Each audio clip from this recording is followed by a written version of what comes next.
barrel stove was going full, and I could still see my breath. I had been awake in the bunk room long enough to know that was wrong, because Russ packed that stove tight before we turned in every night, and a stove packed the way Russ packed it does not let a man watch his own breath come up off the cot at 3 a.m. I lay there and watched the little clouds hang and fall apart, and I thought about nothing else for a while, because there was nothing else worth thinking about. The cold was coming from the wrong direction. That was the thing I could not get past. It was not coming off the window or up through the floor. It was coming across the room from the far wall where there was nothing but a plank shelf and a calendar 2 years out of date, and the stove was between me and that wall and glowing, and the cold walked right past it like the stove was not there. I want to go back before that, though, because that night in the bunk room was near the end of it, and none of it makes sense told out of order. And I want to say up front that I am not the kind of man who goes looking for this. I do heating and cooling now, residential, and when a customer starts telling me about the noises in their attic, I find a reason to get back in the van. I do not read the books. I do not watch the shows. So you can believe me or not, but I am not somebody who was hungry for a story. I already had one, and I have spent a fair amount of money trying to not have it. The job came through a guy named Petey I had worked drywall with a couple winters back. He texted me the week before Thanksgiving asking did I want to make real money on a winter cut up on the Gunflint side, near the border, his cousin's outfit, 3 weeks of work in a bunkhouse and food thrown in. I was in a bad spot that fall. I had been laid off in September, I was behind on the truck and behind on rent, and I had gotten one of those letters from the county about the truck that has a tone to it. So when Petey put a number on it, and the number was more than I would clear in a month of anything else I could find in November, I said yes before I had really run it through. That is the part I keep coming back to. I did not ask enough questions. I did not ask why a cut that paid like that had not already filled up with men, this being Iron Country where every third guy has run a saw. I did not want to ask, because I did not want to give Petey a reason to give the spot to somebody else. The outfit was 2 brothers and their uncle, and the uncle was the one who ran it. His name was Ambrose. I met him at a gas station in Grand Marais the morning we were set to head up, and he was somewhere in his 60s, built thick and low, the way older men who have swung tools their whole lives get built, big through the hands and the neck, with a face that had been out in weather for 50 years, and showed all of it. He did not waste words. He bought me a breakfast sandwich and asked me a short list of things. Had I run a saw? Could I keep my feet in deep snow? Could I do 3 weeks straight, with no day off in the middle, without falling apart, because there would not be a day off in the middle? He watched my face the whole time I answered, and I got the sense he was not listening to the words so much as watching to see if I was the kind of man who lies when he is nervous. At the end of it he nodded once and said, "All right, follow the plow truck up," and then he looked at me a beat longer than was comfortable, like he had decided something he was not going to tell me. And he got up and paid, and we went out to the trucks. Petey was not coming. It turned out he had just been the connection, the way those things go. So it was me following Ambrose and his 2 nephews up out of Grand Marais that morning, up the Gunflint Trail with the lake going gray and huge off to the right, and then falling away behind the trees, and then off the Gunflint onto a Forest Service road, and then off that onto a private track that ran back into a chunk of leased timber up against the border country. And I remember the drive, because the country up there in the first week of December is about as good as country gets. The snow was already deep, 1.5 feet of it laid down clean and cold, and the pines stood up black and heavy under it. And every so often you would break out of the trees along a frozen lake, laid flat and white, and going a long way back toward the ridges. It was beautiful. I want that in here, because of how I came to feel about it. It was one of the most beautiful places I have ever been, and I will not go back to it for any money. The 2 nephews were named Wade and Russ. Russ was the older of the 2, maybe 40, a steady, quiet man, married with kids from what I gathered, the kind of guy who does the work and does not need to talk about it. He is the reason I am alive, so I want to get him right.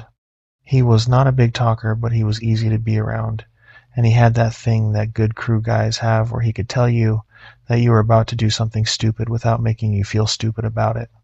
Wade was younger, my age, 26 or so, and Wade was the one it took. I have thought a lot about Wade. He was not a bad guy. He was in a worse spot than I was, is the thing. He had a kid down in Duluth he owed money for, and an ex he owed money to, and he had taken this cut for the same reason I had, which was that the number was good and he could not afford to ask questions either. But there was something about Wade that was always reaching. He ate fast and he ate a lot, and I do not mean that as a knock. I mean he ate like a man who had gone without enough times that food made him nervous when it was there. The first night in the bunkhouse he went back for thirds on the stew Russ made and then sat there kind of embarrassed about it, and Ambrose watched him do it, and I did not think anything of it then. I want to be honest that I did not think anything of it then. It was just Wade being hungry. Later on I could not stop thinking about it.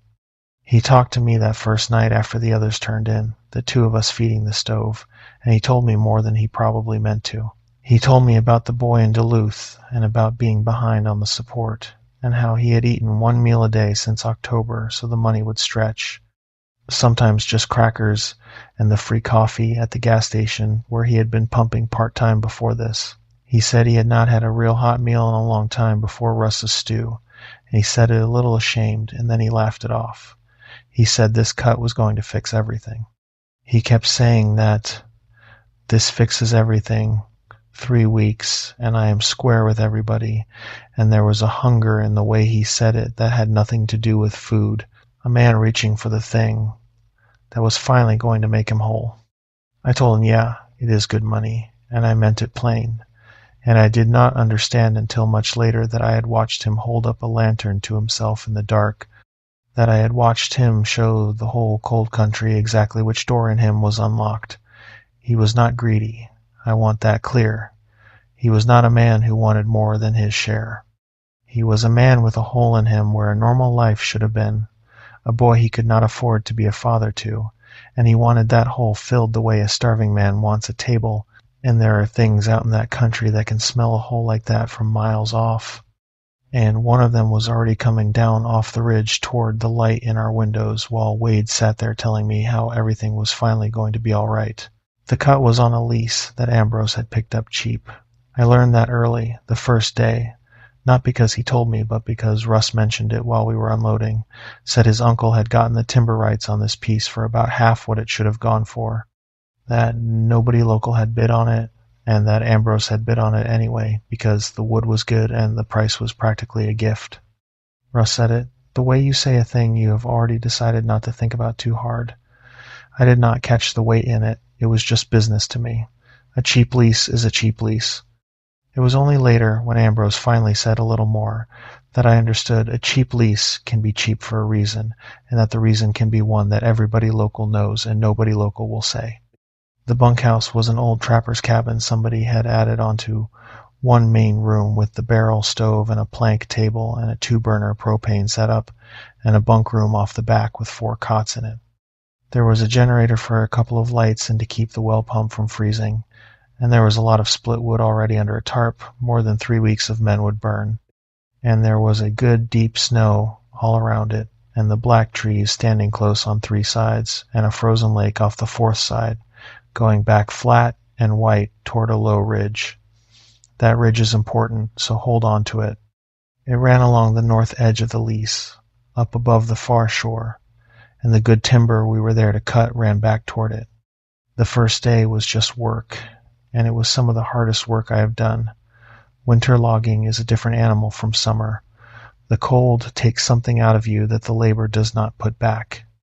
You are fighting the saw and fighting the snow and fighting the cold all at once, post-holing to your knees to get to a tree, wrestling a saw that does not want to start when it is 20 below, and the sweat you work up freezes on you the second you stop moving, so you do not stop moving. By the middle of the afternoon of that first day, I was wrecked in the good way, the way where every part of you aches, but your head is scrubbed clean and empty, and a hot cup of anything back at the cabin tasted like the best thing I had ever had. There was one thing that first day that I did not think anything of at the time and only went back to later. We were working our way back toward the ridge, felling and limbing and dragging the logs down toward the landing with the little skidder Ambrose had, and up a shallow draw we came on a place where the timber changed. There was a stand of old cedar and tamarack up there, dense and dark, older wood than what we were cutting, and it was good wood, better than good. And Ambrose walked us right up to the edge of it, and stopped and said we did not cut past the creek. He said it flat. Not that stand is off the lease, not the county wants that left as buffer, just we do not cut past the creek. Wade asked why. Because that was the best wood we had seen all day, and it was right there. And Ambrose looked at him and said, because I am telling you we do not. And that was the end of it. And there was one more thing. Up at the base of the biggest of those dead cedars, a snag gone, silver gray with all its bark stripped off. Somebody had stacked bones at the foot of it. Not scattered, not a kill site. Long bones, leg bones, laid out on purpose, and a kind of ring around the trunk, set down into the frozen ground and the snow like they had been there a long time, the way old things sit into the ground. I asked Russ about it as we dragged the log back down. I said, what is that up there? Somebody marking a corner. He looked at it, and he did not answer me for long enough that I thought he had not heard, and then he said, no, that is not a corner marker. And he put a little more into the log, and we left it behind us, and he did not say anything else about it. I figured it was some old trapper thing, 100 years old, a line marker or a luck thing. I let it go. But I bring it up because of what I came to understand later about what a ring of bones at the foot of a stripped tree is supposed to mean, and who lays them there, and why. That first afternoon, it was just a curiosity. I dragged a log past. We got back to the cabin before full dark, which up there in December is not saying much, because full dark comes on about 4:30. Russ made a stew, and we ate it at the plank table by the light of one propane lamp, and Ambrose told a couple of stories about cuts he had run and men he had worked with, and Wade went back for thirds, and it was for one night, just 4 men in a warm cabin at the front end of a hard job. I keep coming back to that first night because of everything that came after. That first night was normal. I slept hard, and I did not dream anything I remember. And then it was morning, and the cold came up out of the floor to meet my boots, and we did it again. It was the second day that the deer started acting wrong, though I did not have a word for it as anything but deer being deer. We had put out a couple of doe carcasses at the edge of the cut. Roadkill Ambrose had scavenged coming up to draw the coyotes and wolves off toward the open ground and away from where we were working, which is a normal thing to do. And by that second afternoon, there should have been sign all over those carcasses, tracks and drag and scavenged bone, because nothing wastes meat in deep winter, nothing. But there was nothing on them. They lay out there clean and untouched, with the snow undisturbed all around them for 30 yards in every direction, and there were deer standing off past them at the tree line, a little bunch of them, 4 or 5, not feeding, not moving off, just standing with their heads up, facing back toward the ridge. Deer, in deep winter, are half-starved, and they do not stand around burning what little they have got. These stood. Ambrose came over and looked at the carcasses, and looked at the deer standing off past them, and he did not say anything for a while. Then he said we would work the lower ground the next day. He did not say why. He just said it, and he walked back toward the skidder. And about halfway there he stopped and looked off toward the ridge himself for a second, up past the far shore of the lake, toward that low line of trees. I had nothing I could see, and then he kept walking. That night the propane lamp seemed weak, or the cabin seemed to eat the light, one or the other, and Wade said he was cold and pulled his cot closer to the stove, and Russ packed the stove tighter than usual, and I lay in the bunk room that second night and listened, and I do not know what I was listening for. There was the tick of the stove and the little settle of the cabin in the cold, and out past all of it there was the lake, which in that kind of cold makes a sound, a long low crack and boom as the ice works, and any man who has spent a winter up there knows that sound and does not think twice about it. I told myself that was all it was. But somewhere in the deep part of the night I came up out of sleep without knowing why, and I lay there, and the cabin was dead quiet, and then I understood what had woken me, which was that the cold on that far wall had gotten worse. I could feel it across the room like a draft off an open door, except there was no door on that wall, there was nothing on that wall but a shelf and a calendar. I pulled the bag up over my head like a kid, and after a long time I got back to sleep. I mentioned it to Russ in the morning, kind of made a joke of it, said his cabin had a cold spot, said I thought the chinking had gone on the north wall. He did not laugh. He looked at me for a second, and then he looked at the stove, and then he said, "Keep your boots by the cot," and he went to get the generator started. That was the second morning. Keep your boots by the cot. I did not understand it, and I did not ask, and I have thought since that not asking was a kind of choice I kept making all the way through, right up until the choosing was taken away from me. The third day is when I saw the thing on the ridge, and it is the day I stopped being able to tell myself it was deer and cold spots and a cabin with bad chinking. We had moved down to the lower ground like Ambrose wanted, farther from the ridge, and we spent the morning felling and dragging with nothing out of the way about it except that all three of the others were quieter than the day before. There is a way that a mood travels through a crew without anybody saying a word. Ambrose was carrying something, and Russ had caught it off him, and by the third day even Wade had gone quiet, and I had caught it too. That thing where you find yourself keeping half an eye on the tree line while you work without deciding to. Around the middle of the day, Ambrose needed a part off the plow truck, a hydraulic fitting for the skidder that had started weeping, and rather than walk all the way back himself, he sent Wade down to the cabin on foot to fetch it and to bring the plow truck back up the 2-track so we could haul some more logs. Wade took off down toward the cabin, and Russ and I kept working, and after a while we could see the truck come crawling up the track with a little tail of snow blowing off behind it and Wade at the wheel. And I happened to be looking up past the truck, up at the ridge, which by then was maybe half a mile off across the frozen lake and a few 100 feet up, and there was something moving along the top of it, keeping pace with the truck. I am going to try to be careful here because this is the part where people decide whether you are worth listening to. It was moving along the ridge line at the same speed as the truck. The truck on that 2-track was doing maybe 20, 25, bouncing over the ruts and the drifts, and this thing up on the ridge was staying even with it, moving across the top of that ridge over ground that was all deadfall and rock and deep snow under the black timber, the kind of ground you would break trail across slow and careful and gasping, post-holing to your waist. It was too far off to make out anything true about it. It read as dark and tall and thin and low to the ground more often than not, moving in a way that I would have called four-legged, except that twice while I watched it came up. It rose up off the snow to about the height of a standing man, held there a second, and then dropped back down low and kept pacing the truck. It stayed even with that truck for what I would guess was a quarter mile, and then it went over the backside of the ridge and was gone. I said something to Russ.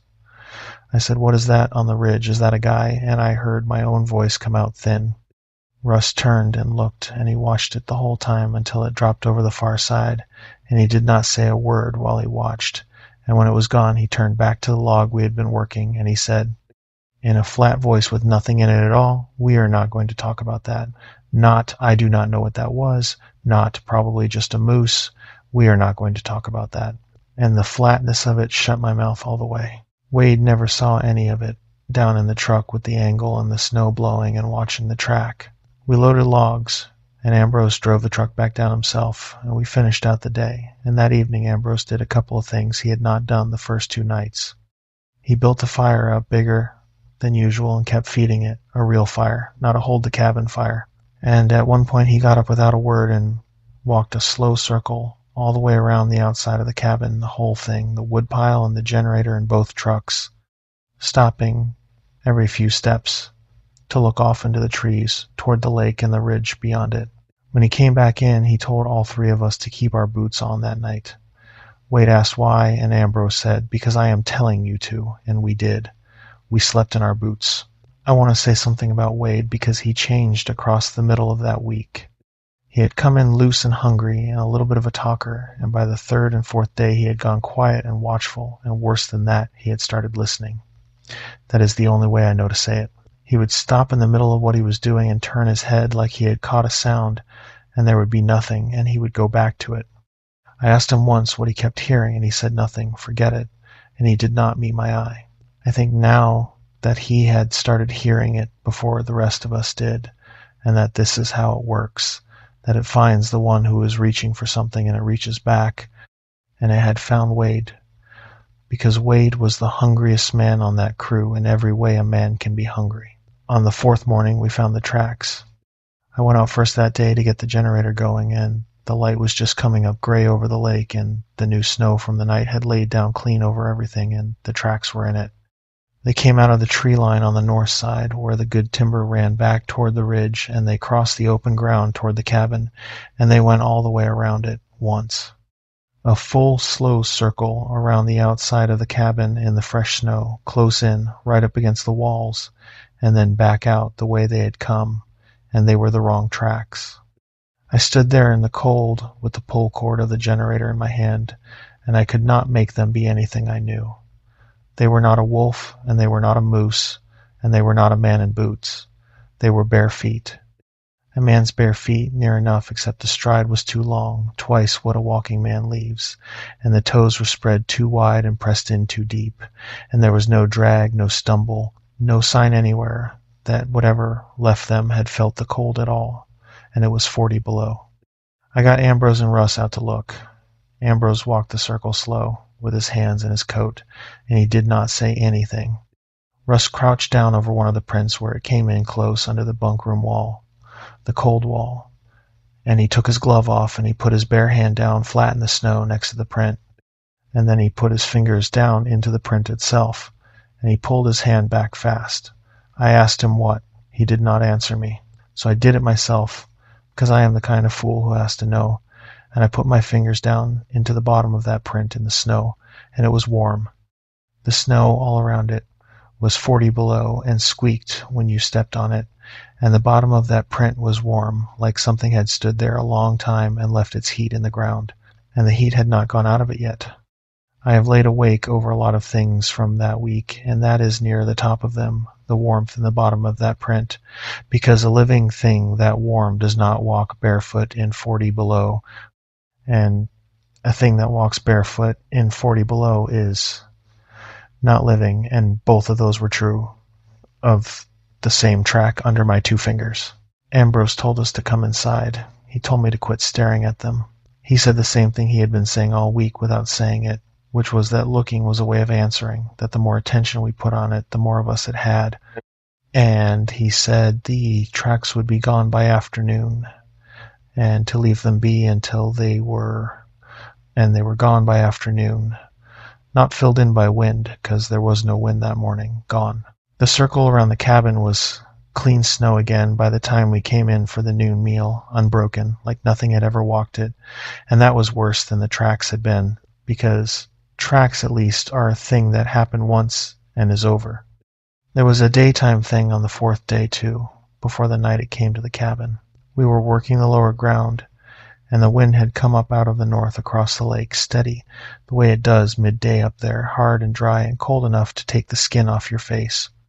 And on that wind, 2 or 3 times over, maybe half an hour, I heard somebody call out, a man's voice, far off, up toward the ridge, calling a word I could not make out, the way you would call across to a partner working the other side of a cut. The first time I heard it, I straightened up and looked around to see which of us it was, and Ambrose was off to my left a couple 100 yards, and Russ was off to my right about the same, and Wade was down at the landing, and none of them had their heads up. None of them was the one calling. The second time I heard it, I went over toward Ambrose and I said, "Is there another outfit up here? Somebody working the next lease over." And Ambrose said, "There is no other outfit up here. This whole side is our lease." And he said it with no surprise in it at all, like he had already heard it and already decided what it was, which was the thing he had already decided about everything that week, which was that we were not going to talk about it. The voice came one more time after that, fainter, farther up the slope, and then the wind did not carry it anymore. What I keep landing on, thinking back, is how good it was at sounding like the thing that would bring you out, a voice calling the way a working partner calls. Every wrong thing it did that week was shaped like an invitation, like a reason to walk out toward it. It was never trying to scare us off. It was calling us in, and it had picked its voice, and it had picked its man, and it was just waiting on the weather to turn. The weather turned on the 5th day. A front came in off the border and dropped the temperature through the floor, 30 below and then colder with the wind.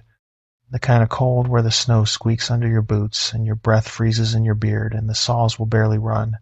Ambrose called the day early. He said we would work the morning and be back at the cabin by noon and stay in through the worst of it. And there was a weight on the words "be back" that I heard and tucked away without understanding. We came in around noon, and it kept dropping through the afternoon, and the wind came up out of the north across the lake and drove the cold into every seam of that cabin, and the barrel stove ran full, and it was not enough. That was the 5th night, the night I started this with, the night I lay in the bunk room and watched my breath come up off the cot at 3 a.m. with the stove between me and a cold that was walking across the room from a wall that had nothing on it. And it was that night that Wade got up. I heard him. The cot ropes creaked and his boots came down on the floor, and I heard him cross the bunk room slow, and I thought he was going out to the propane bucket in the corner, which is what you did rather than go out in that. But he did not go to the corner. He went to the door between the bunk room and the main room, and he stood there, and I lay still and watched his shape against the little bit of stove glow coming through, and he stood there a long time, too long, with his head tilted, listening, and then he said, real quiet, almost not out loud at all, he said, "Just a minute," like he was answering somebody. I said, "Wade." He did not move. I said, "Wade, what are you doing?" And my voice came out wrong, too loud in that dead cold room. And across the bunk room, Russ was already up. I had not heard him get up. He was between Wade and the main room door before I had my legs under me, and he had Wade by the shoulder, and Wade came around slow like a man waking up underwater, and he looked at Russ and then at me, and he said, in a voice that was trying to be normal and not making it, he said, "Somebody is out there." He said, "It is Ambrose. He is at the woodpile, and he needs a hand." And Ambrose was 3 feet away, asleep on his cot in the main room. We could see him through the doorway. Russ said, "Ambrose is right there. Wade, look." And Wade looked, and I watched it hit him. I watched the confusion come down over his face like water. And he looked at the main room door that he had been about to open, and he took a step back from it, and out past the door, out past the cabin wall, out in the dead cold 30 below dark, something said, "Wade, come here," soft, in Ambrose's voice. From the woodpile, nobody moved for a second. Ambrose was awake now, up on one elbow, and he had heard it, and his face in the stove glow had gone to something I had not seen on it, which was not fear exactly, but the face of a man who has been proven right about something he had been praying he was wrong about. And he got up, and he did not go to the door. He went to the stove, and he opened it, and he built the fire up, fast, feeding it hard until it roared in the pipe, and the light of it came up and filled the cabin, and the voice at the woodpile said, "Wade, one more time," and then it did not say anything else, and after a while, a long while, the cold on the far wall pulled back, and it was just a cold cabin on a cold night again. We did not sleep.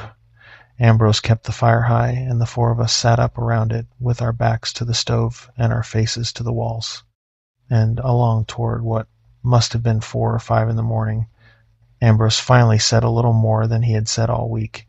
He said it low, looking at the stove, not at us. He said he had grown up on the res down by the lake, that his people were Anishinaabe, and that he had left young to go run tools, and had spent his whole grown life around white loggers, and had mostly set the old things down. The things you grow up around, you just stop saying them out loud. But, he said, there are things you learn as a boy that you do not ever really unlearn. He said this piece of ground, this lease, ran right up against country that his family did not go into, country that was understood to be left standing.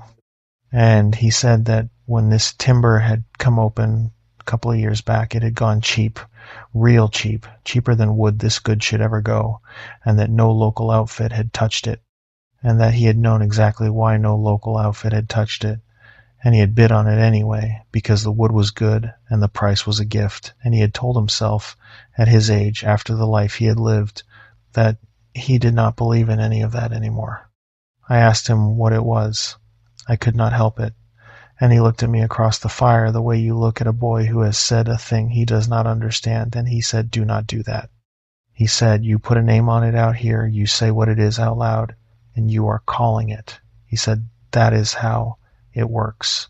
You give it your attention, and you give it a name, and you have told it to come." And then he said the other thing, the one I have turned over more than anything else from that whole week.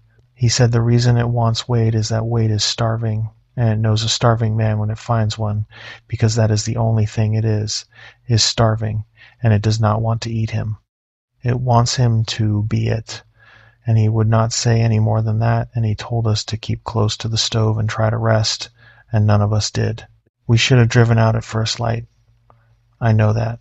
Everybody always knows that afterward. But at first light, it was near 40 below with the wind, and the plow truck would not turn over. And Ambrose said we would not run that road in that cold with a man who might get us all killed reaching for the door handle. And he was right, and so we stayed, and we did the one thing we could do, which was keep the fire high and keep Wade in the middle of us and get through the day. The 6th day was the longest day of my life, and almost nothing happened in it, which is its own kind of bad. The cold held near 40 below, and the wind never let up off the lake, and we stayed in the cabin, and we did not let Wade out of the middle of us. He was bad by then. Not sick in the way you could name, more like a man who had not been alone in his own head for 2 nights running. He had gone gray under the eyes, and he kept his hands in his lap and turned them over like he was looking for something on them, and every so often he would start to say something and stop. Around the middle of the afternoon he told me, low, so the others would not hear, that he could smell food. He said he had been smelling it since the night before, cooking, meat cooking, coming from outside, and that it was making him crazy because there was nothing to eat in the cabin but the dry stuff and the last of Russ's stew. And out there past the wall something was cooking meat, and it smelled like the best thing he had ever smelled in his life. I did not smell anything but the stove and 4 men who had not washed in 6 days. But I believed him that he smelled it, because his face, when he said it was the face of a starving man looking through a window at a table, and I did not want to see that face again, and I have seen it 100 times since with my eyes closed. Ambrose heard the tale of it, and he came over, and he crouched down in front of Wade, and he took Wade by both wrists, hard, and he said, "Listen to me." He said, "Whatever you smell, it is not there." He said, "You do not go toward it."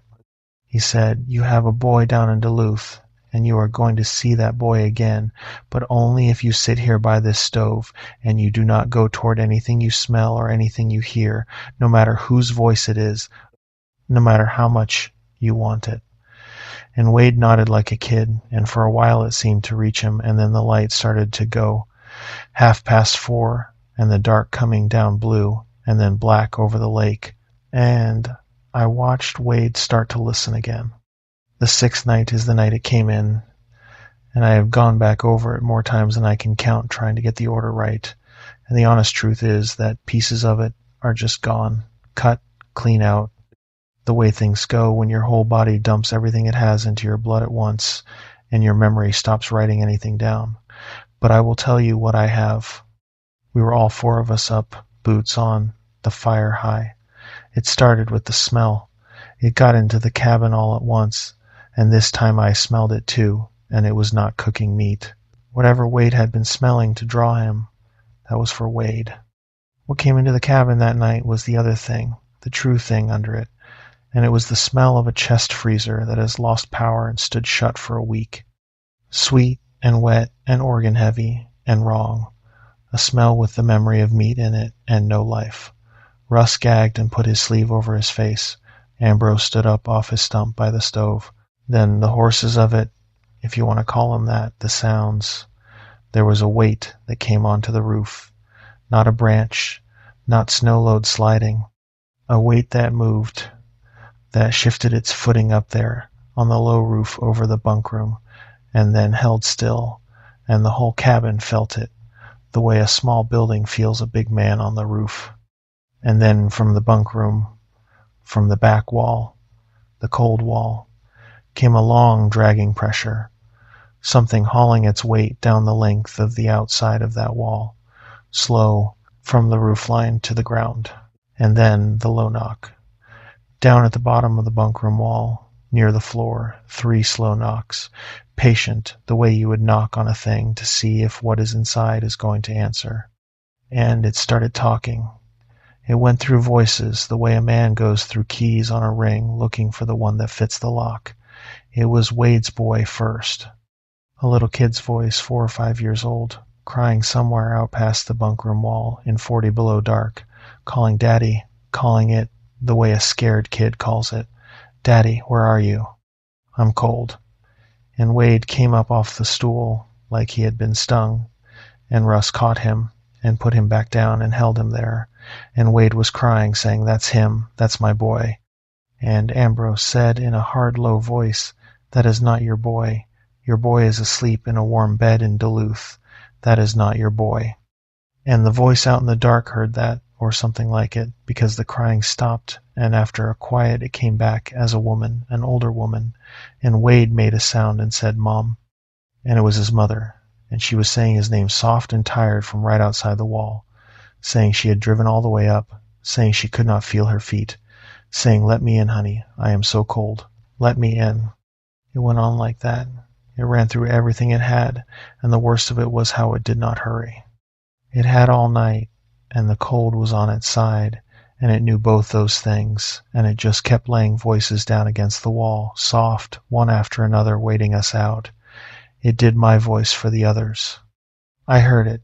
It said, "Russ, come here," in my voice, from out by the woodpile, while I was sitting 3 feet from Russ with my mouth shut.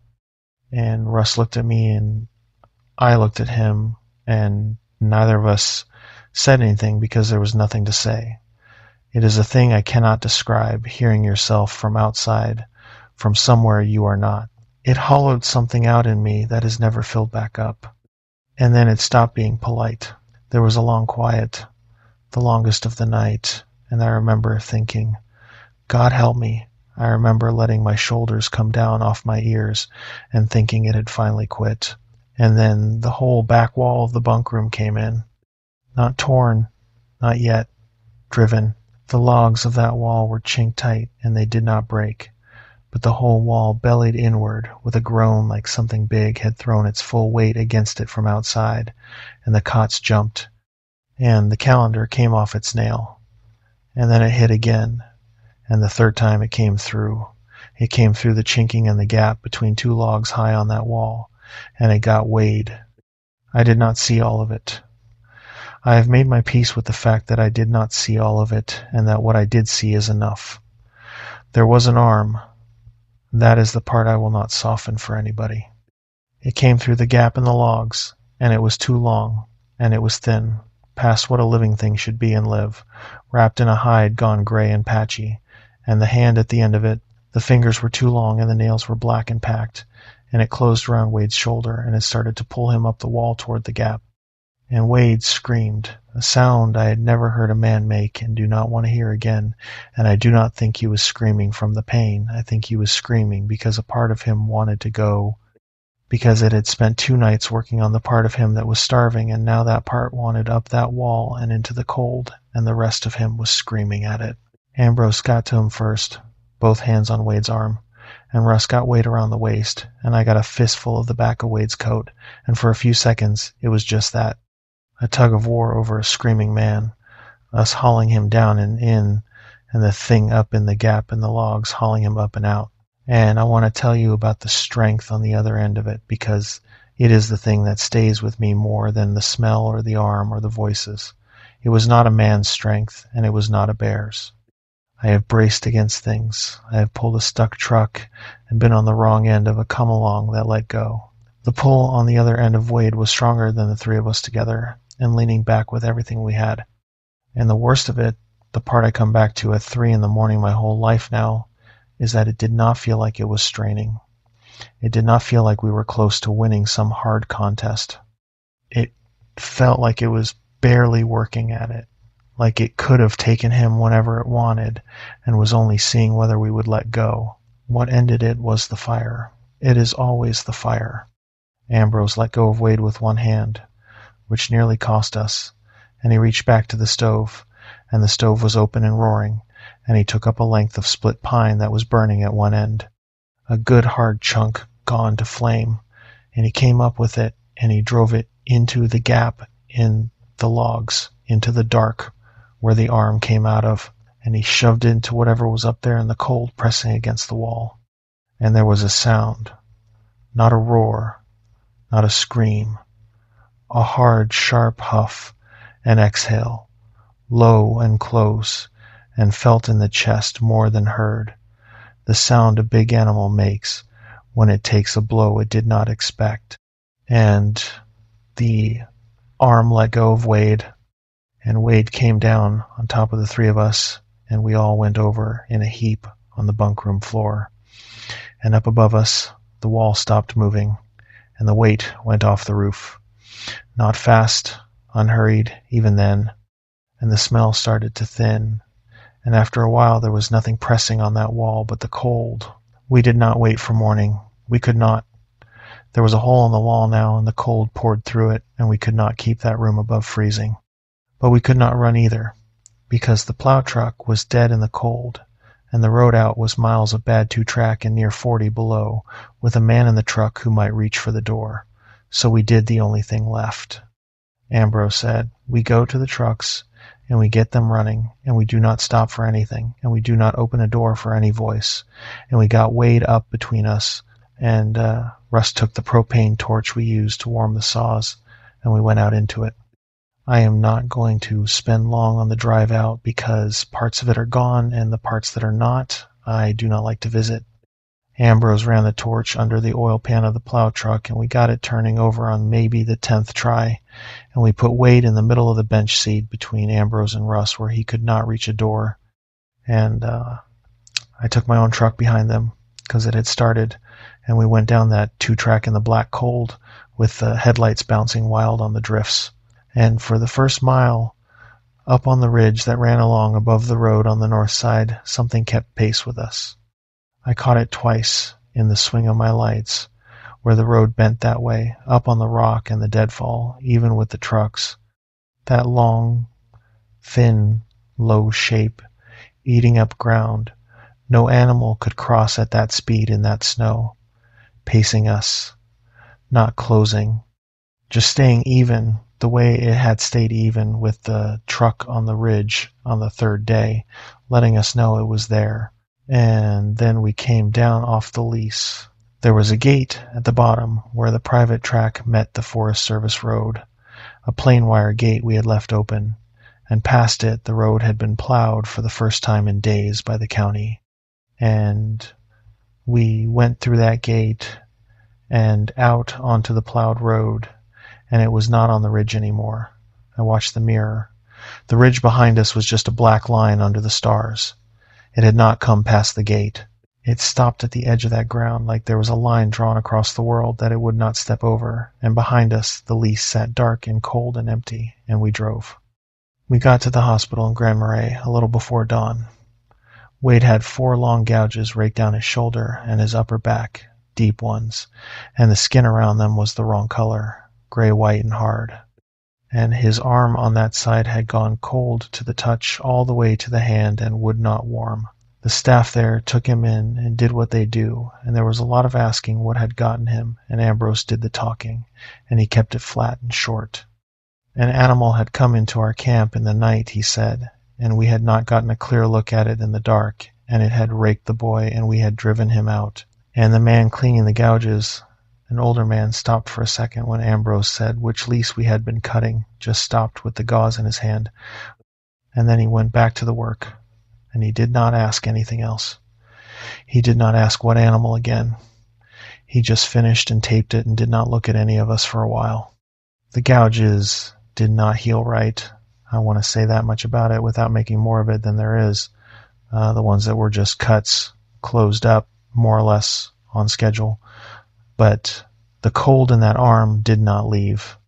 For weeks it stayed cold to the touch below the shoulder, when the rest of him was warm, and the flesh around the deepest of the gouges went a bad gray that the doctors kept treating like frostbite, even though Wade had never had that arm bare in the cold for a second. It had been under a coat the whole time. They talked careful about tissue that was not coming back, about whether he might lose the use of the hand. And then, slow, over a couple of months, it turned and the color came back and he kept the arm. But he tells me it never gets warm the way the other one does. He says on a cold morning it aches down deep in the bone, below where the cuts were, which cuts in the skin have got no business doing, and he keeps it covered. Long sleeves all year. It is easier than the questions. Ambrose gave up the lease. He did not go back up there himself for the trucks or the saws or any of the wood we had already dropped and stacked at the landing. He hired a couple of men out of town to go in during full daylight and pull the equipment out, and once it was out, he let the lease lapse, and he never set foot on that ground again. The last real conversation I had with him, he told me, plainer than before, that he had known better the whole time. That his family had told him their whole lives that the country up past that creek was to be left standing, and that he had let cheap good wood talk him out of 50 years of knowing better, and that Wade was the one who paid for it instead of him. He did not say it broken up. He said it the flat, steady way. He said everything, the way a man states a fact he has made his peace with carrying. And here is the part that, for me, settles it. The part that keeps me from lying awake wondering if I talked myself into something out there in the cold and the exhaustion. A couple of years after all this, I had a furnace call take me up the Gunflint in the winter, and I had an hour to kill, and I drove up the Forest Service road to the bottom of that private track, just far enough to see. The gate was gone. In its place, somebody had run a real fence across the mouth of the track, welded pipe set in concrete, and hung a sign that just said no entry, private. And the 2-track behind it had grown in with young popple already, years of it, faster than a 2-track grows in on its own, like nobody had driven it since we drove out. And later, back in town, I got to talking with an old man at the hardware who knew that country. And without my leading him to it, he told me that a fellow had picked up the timber rights on that piece the season right after Ambrose let it go, on account of how cheap it went, the same cheap that had pulled Ambrose in, and that this fellow had lasted part of one winter and then walked away from it and left Goodwood standing, and that after that nobody had touched it. He said the county or the state or somebody had gone in and closed the road for good. So it just sits, he said. Good timber, some of the best on that side, standing up thick over that ridge and that lake, and nobody cuts it and nobody goes in and the road is grown shut. I do heating and cooling now. I never took another cut. I never will. Wade and I still talk, a couple times a year, mostly around the holidays. He got straight with the mother of his kid, and he sees his boy every other weekend, and he is doing all right, better than all right, considering what had hold of him through that wall, considering that I felt through his coat how easily it could have just taken him. He told me once, late on the phone, that the hardest part is not the arm. The hardest part is that he still smells it sometimes. The cooking, out of nowhere, in his own kitchen with his own dinner on the stove, he will catch that other smell under it, meat cooking somewhere he cannot see. And for just a second there is a part of him that is still hungry for it, that still wants to go find out where it is coming from. And he says the only thing that gets him through that second is Ambrose's voice in his head telling him it is not there, do not go toward it, you have a boy to see. Ambrose passed a few winters ago. He was an old man, and it was his heart, and there was nothing strange about it, and I drove up for it, and Russ was there, and we did not talk about the lease, and that was right. But I will tell you, the one thing that Ambrose kept putting to us out there that I have held on to, the thing that is the whole of what I learned up in that cold country, and the only thing I have to show for it. He said, you do not say what you want out loud out here. And he said, you do not say what it is. So I have told you this whole long thing and gotten all the way to the end of it, and I have not once said the word for what came in through that wall. And I am not going to start now. I keep my house warm.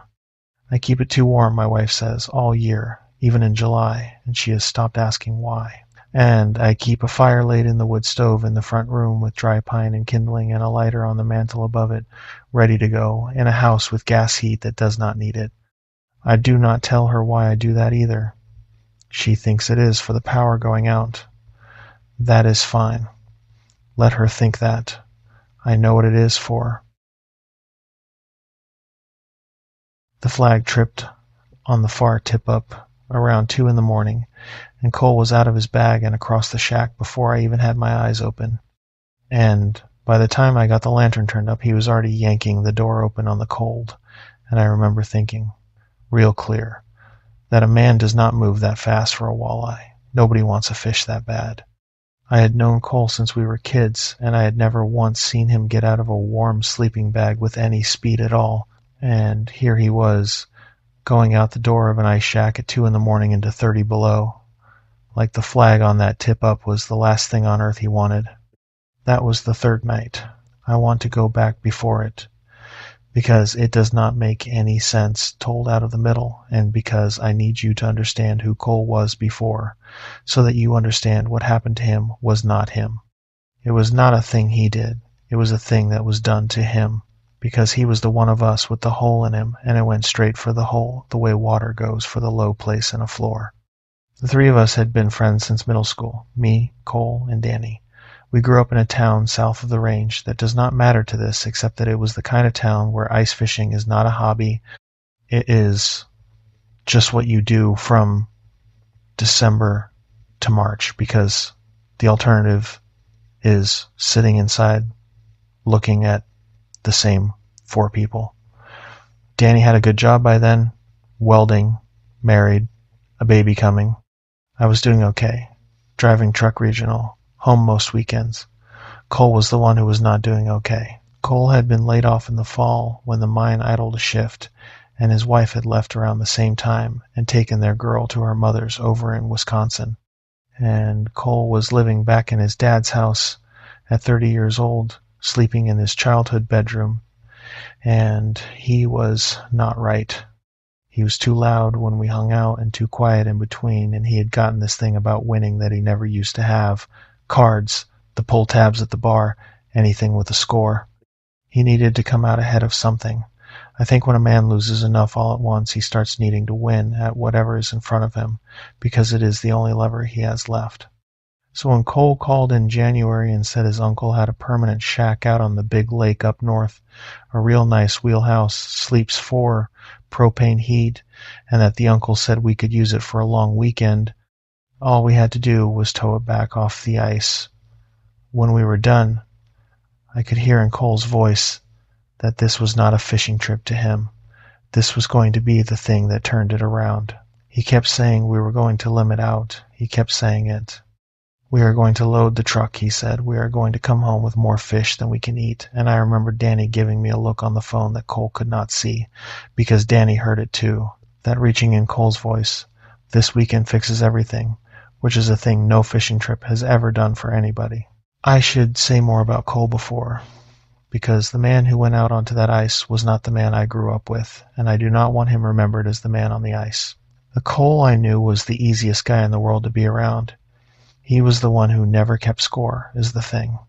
In middle school, when the three of us played everything, ball in the summer and cards in the winter and video games until Danny's mom kicked us out, Cole was the one who did not care if he won, who would spot you points, who would throw a game so it stayed close and stayed fun. That was who he was.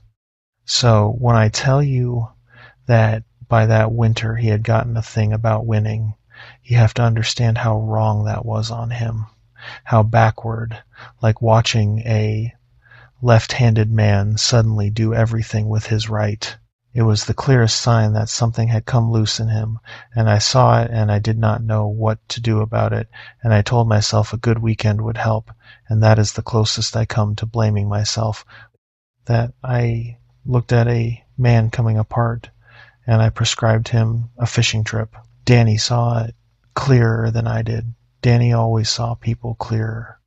On the drive up, Cole was in the back seat, and he fell asleep somewhere past the last real town, and Danny, who was riding shotgun, watched him in the mirror for a while, and then he said, low, so as not to wake him, that we needed to watch Cole this weekend. I said he is fine, he is just excited, and Danny said no. Danny said his cousin got like that before, that winning thing, needing to come out ahead of everything, and that it is not about the winning. He said it is about a man who has lost so much that he cannot stand to lose one more thing, even a hand of cards, even a fish, because every little loss lands on top of the big one. Danny said we just make sure he has a good time, and we do not let him make it into a contest. And I said, okay, and I meant to, and it did not matter at all, because the contest was already out there on the lake waiting for him, and it had been set up by something a lot older and a lot patient than any of us. There is one more thing about the drive I have to put in, because of how it sat with me later. We stopped for gas at the last station before the lake, a little place with one working pump, and Cole woke up and went in and came back out with an armful of junk food, more than 3 men could eat. Chips and jerky and a box of donuts and a couple of those big gas station sandwiches, and he was happy about it, dumping it all on the seat, saying we were not going to run out of anything this weekend. We were going to eat like kings. And Danny laughed and I laughed, and there was nothing wrong with it. A man buys too many snacks for a fishing trip.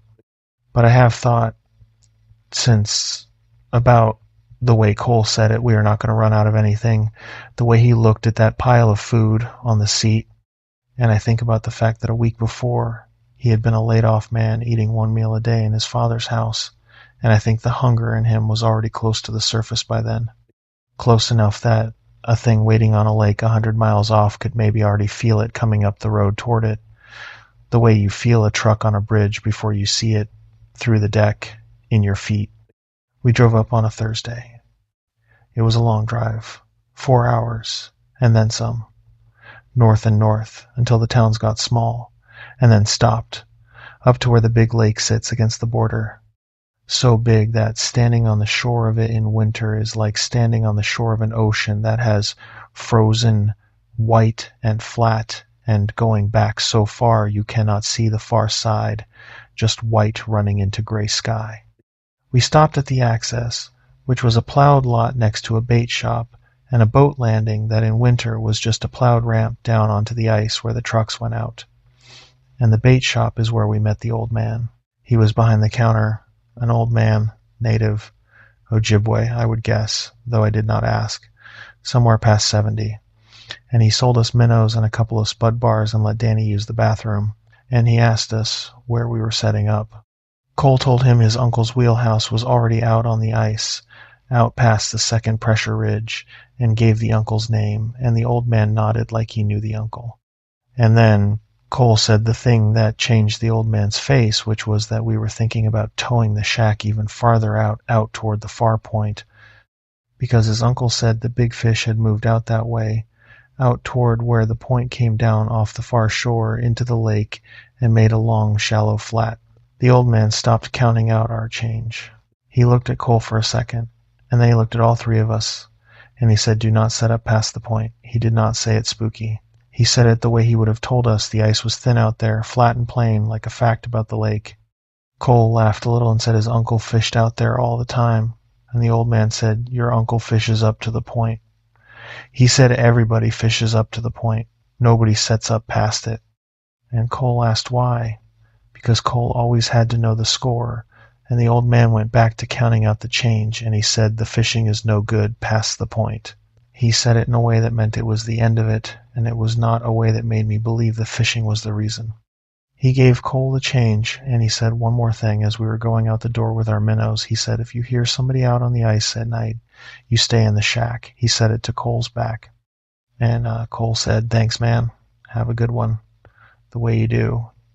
And we went out to the truck, and I remember Danny said that guy was a trip, and I laughed, and Cole did not say anything, and I did not notice at the time that Cole did not say anything. We drove out onto the ice. That is a thing that does not stop being strange, no matter how many times you do it. Driving a loaded pickup out onto a frozen lake, the ice booming under the tires, cracks running away from you across the white with a sound like a rifle, which is the ice getting thicker and is supposed to happen and scares the hell out of you every time anyway. We followed the plowed ice road out past the pressure ridges, which are these long buckled walls where two sheets of ice have pushed up against each other and heaved, and you cross them where somebody has plowed a gap. And we found the uncle's wheelhouse out past the second ridge, right where he said it would be. A nice one, dark green, up on its wheels, with a couple other shacks scattered a half-mile off in either direction. Little dark boxes on all that white with here and there a light in a window. The first night was good. It was just 3 guys in a warm shack out on the ice at the front end of a long weekend, and I keep coming back to it because of everything after. We got the heater going and the holes drilled and the lines down, and we drank beer, and Danny cooked brats on the little propane stove, and Cole was good that night, the old Cole, telling stories, giving Danny hell about the baby coming, and we caught a few fish, nothing big, and threw the little ones back and kept a couple.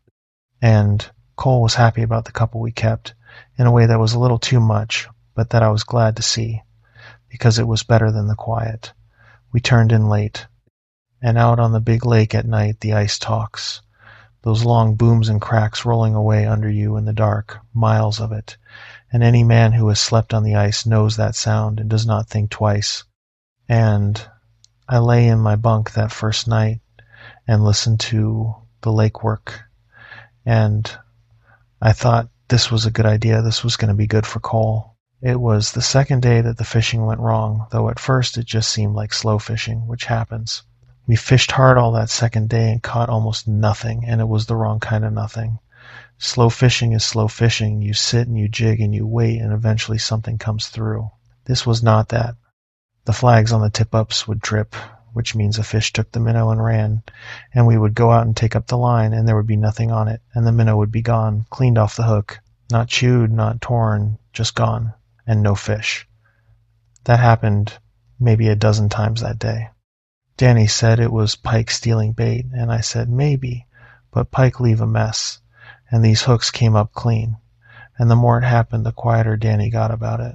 And down the holes, when I put the underwater camera down that Cole's uncle kept in the shack, there was nothing.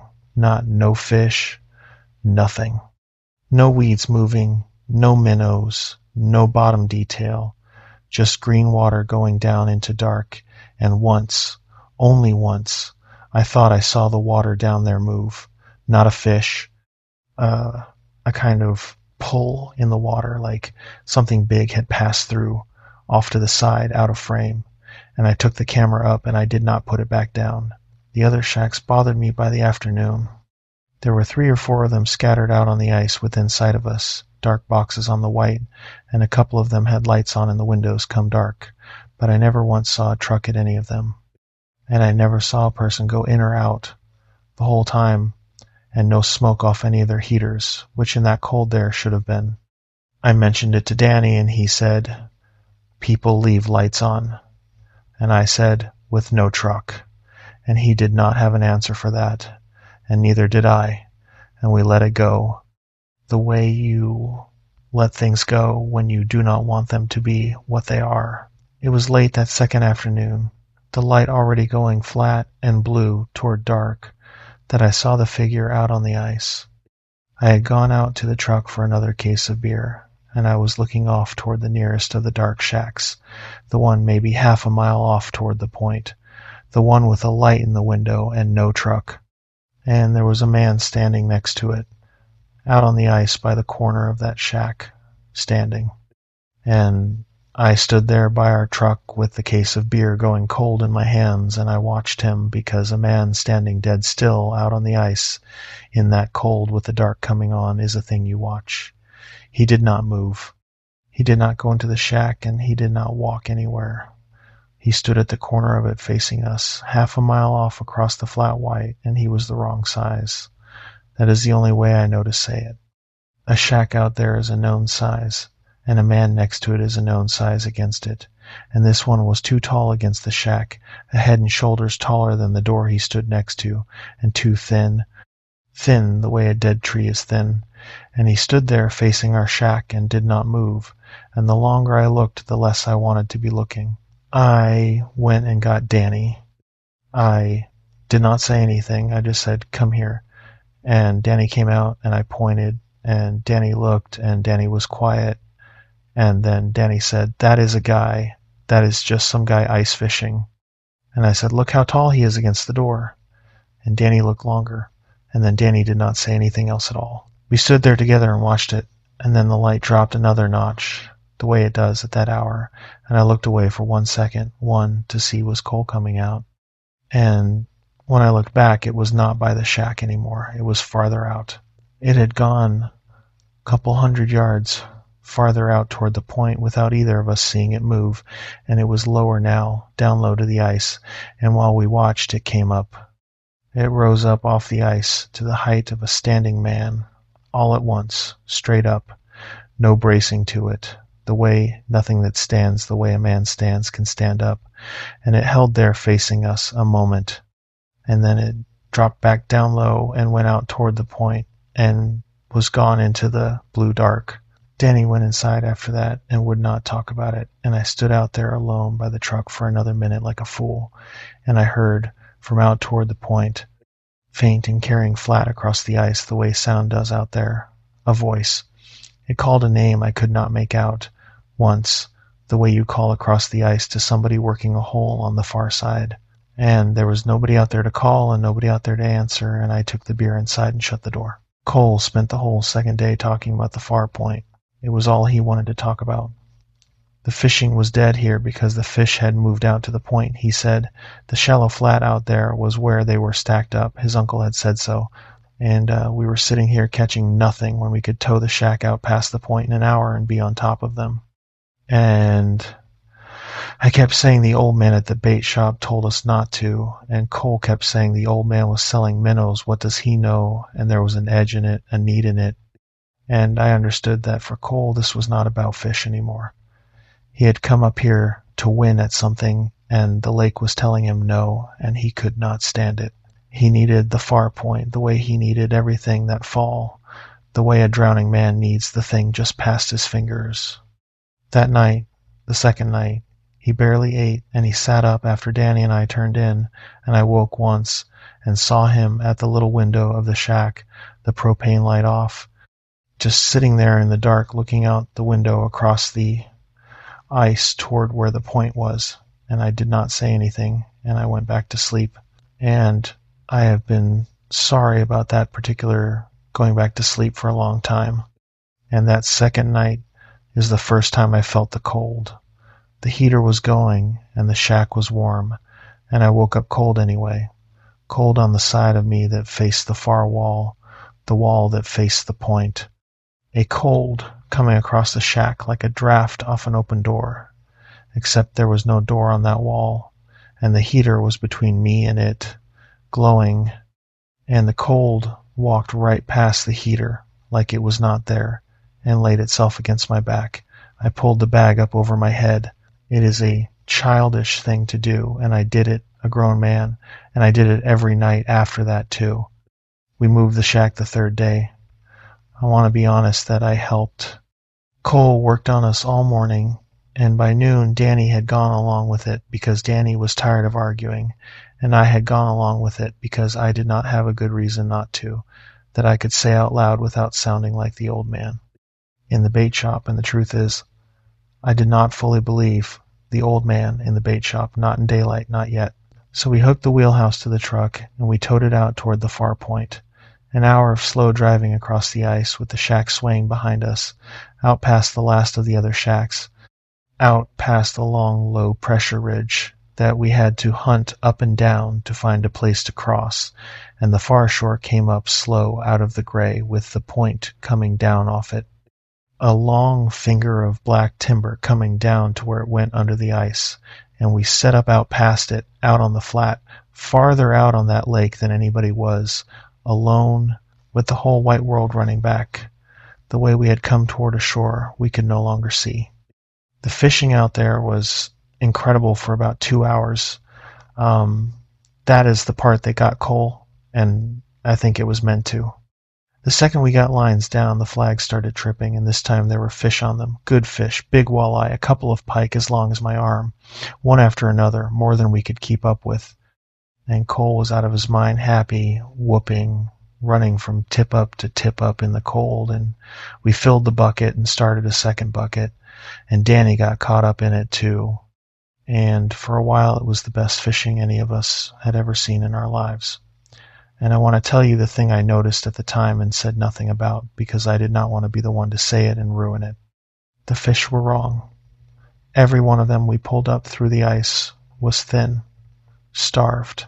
Big fish, long fish, and under the length no weight to them, the skin loose over the bones, the eyes sunk, like every fish in that part of the lake was starving to death.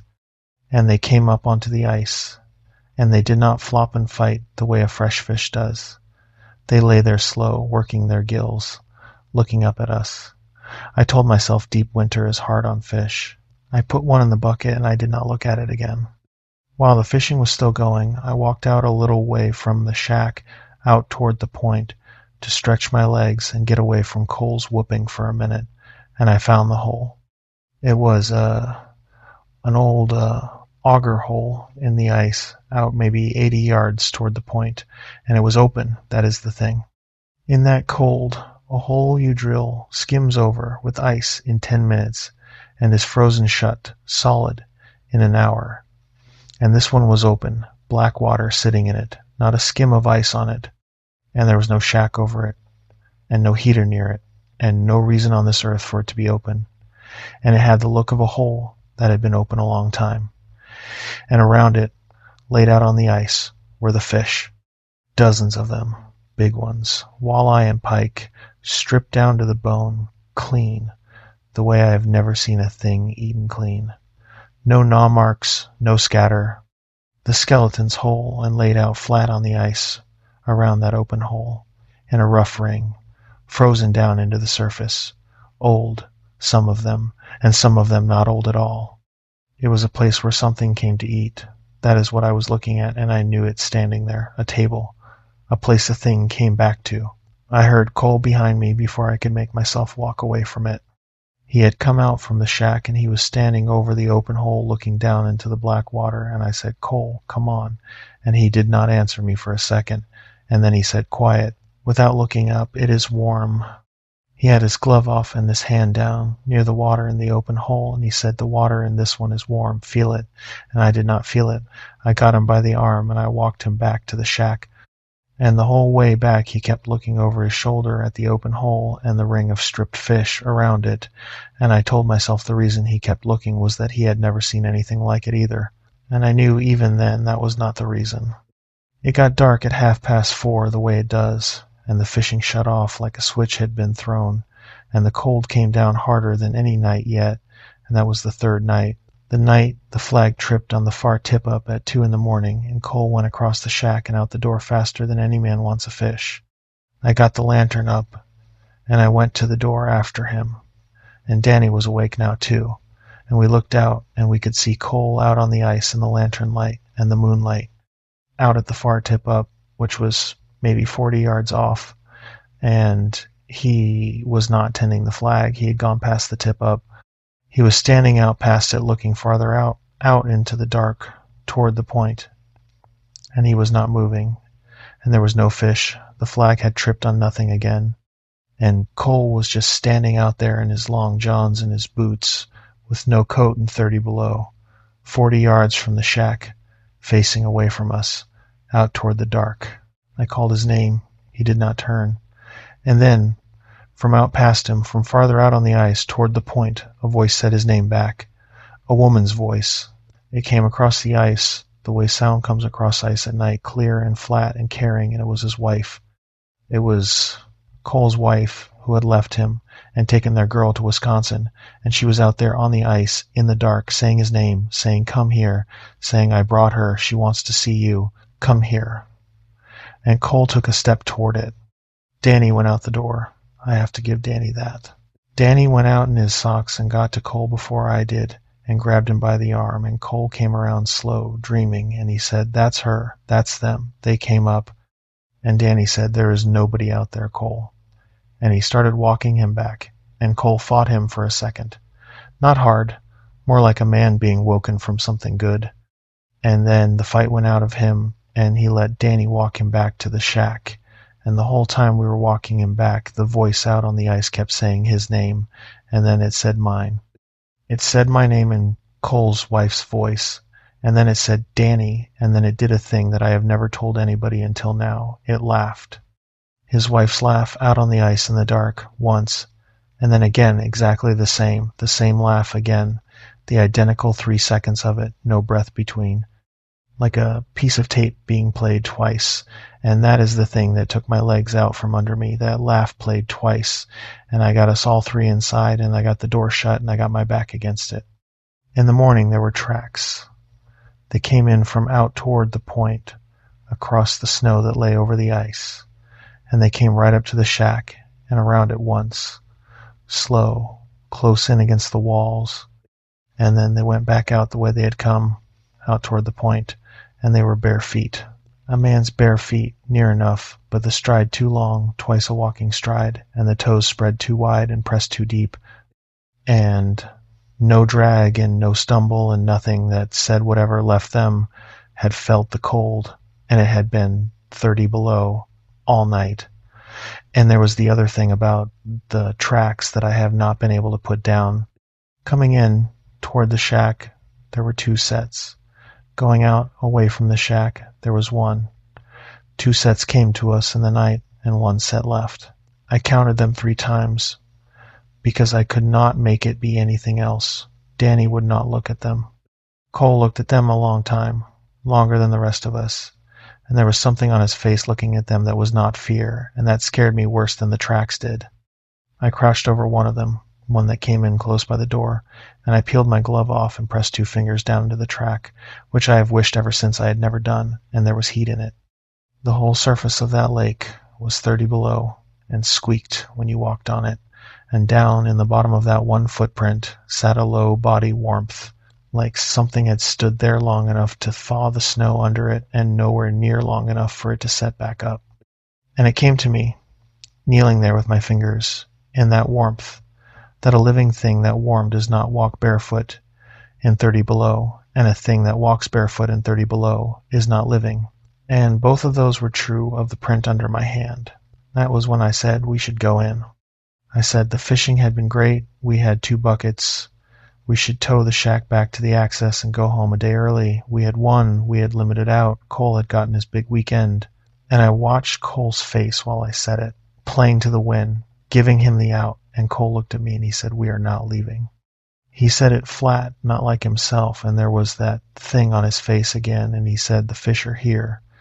And I understood that it was not Cole talking about fish. Something out on the ice, past the point, had gotten a handle in him in the place where he was starving, and it was not going to let him tow that shack anywhere. Danny and I talked about it, low, while Cole was out at the holes, and Danny said, "We take him by force if we have to. We get in the truck tonight and we go." And I said, "Okay, tonight, after dark, we tell him we are just going for beer at the access and we do not come back." And Danny agreed, and I felt better having a plan, and the plan did not matter at all, because the thing out on the ice did not wait for us to leave. It came in that night.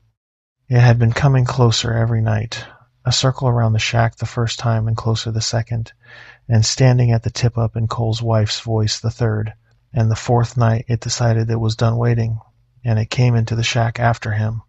The 4th day I barely remember because nothing happened in it, and that is its own kind of bad. The fishing had shut off again, dead, like the first day, like the flat had never held a fish, and Cole sat at the holes anyway, jigging, not talking.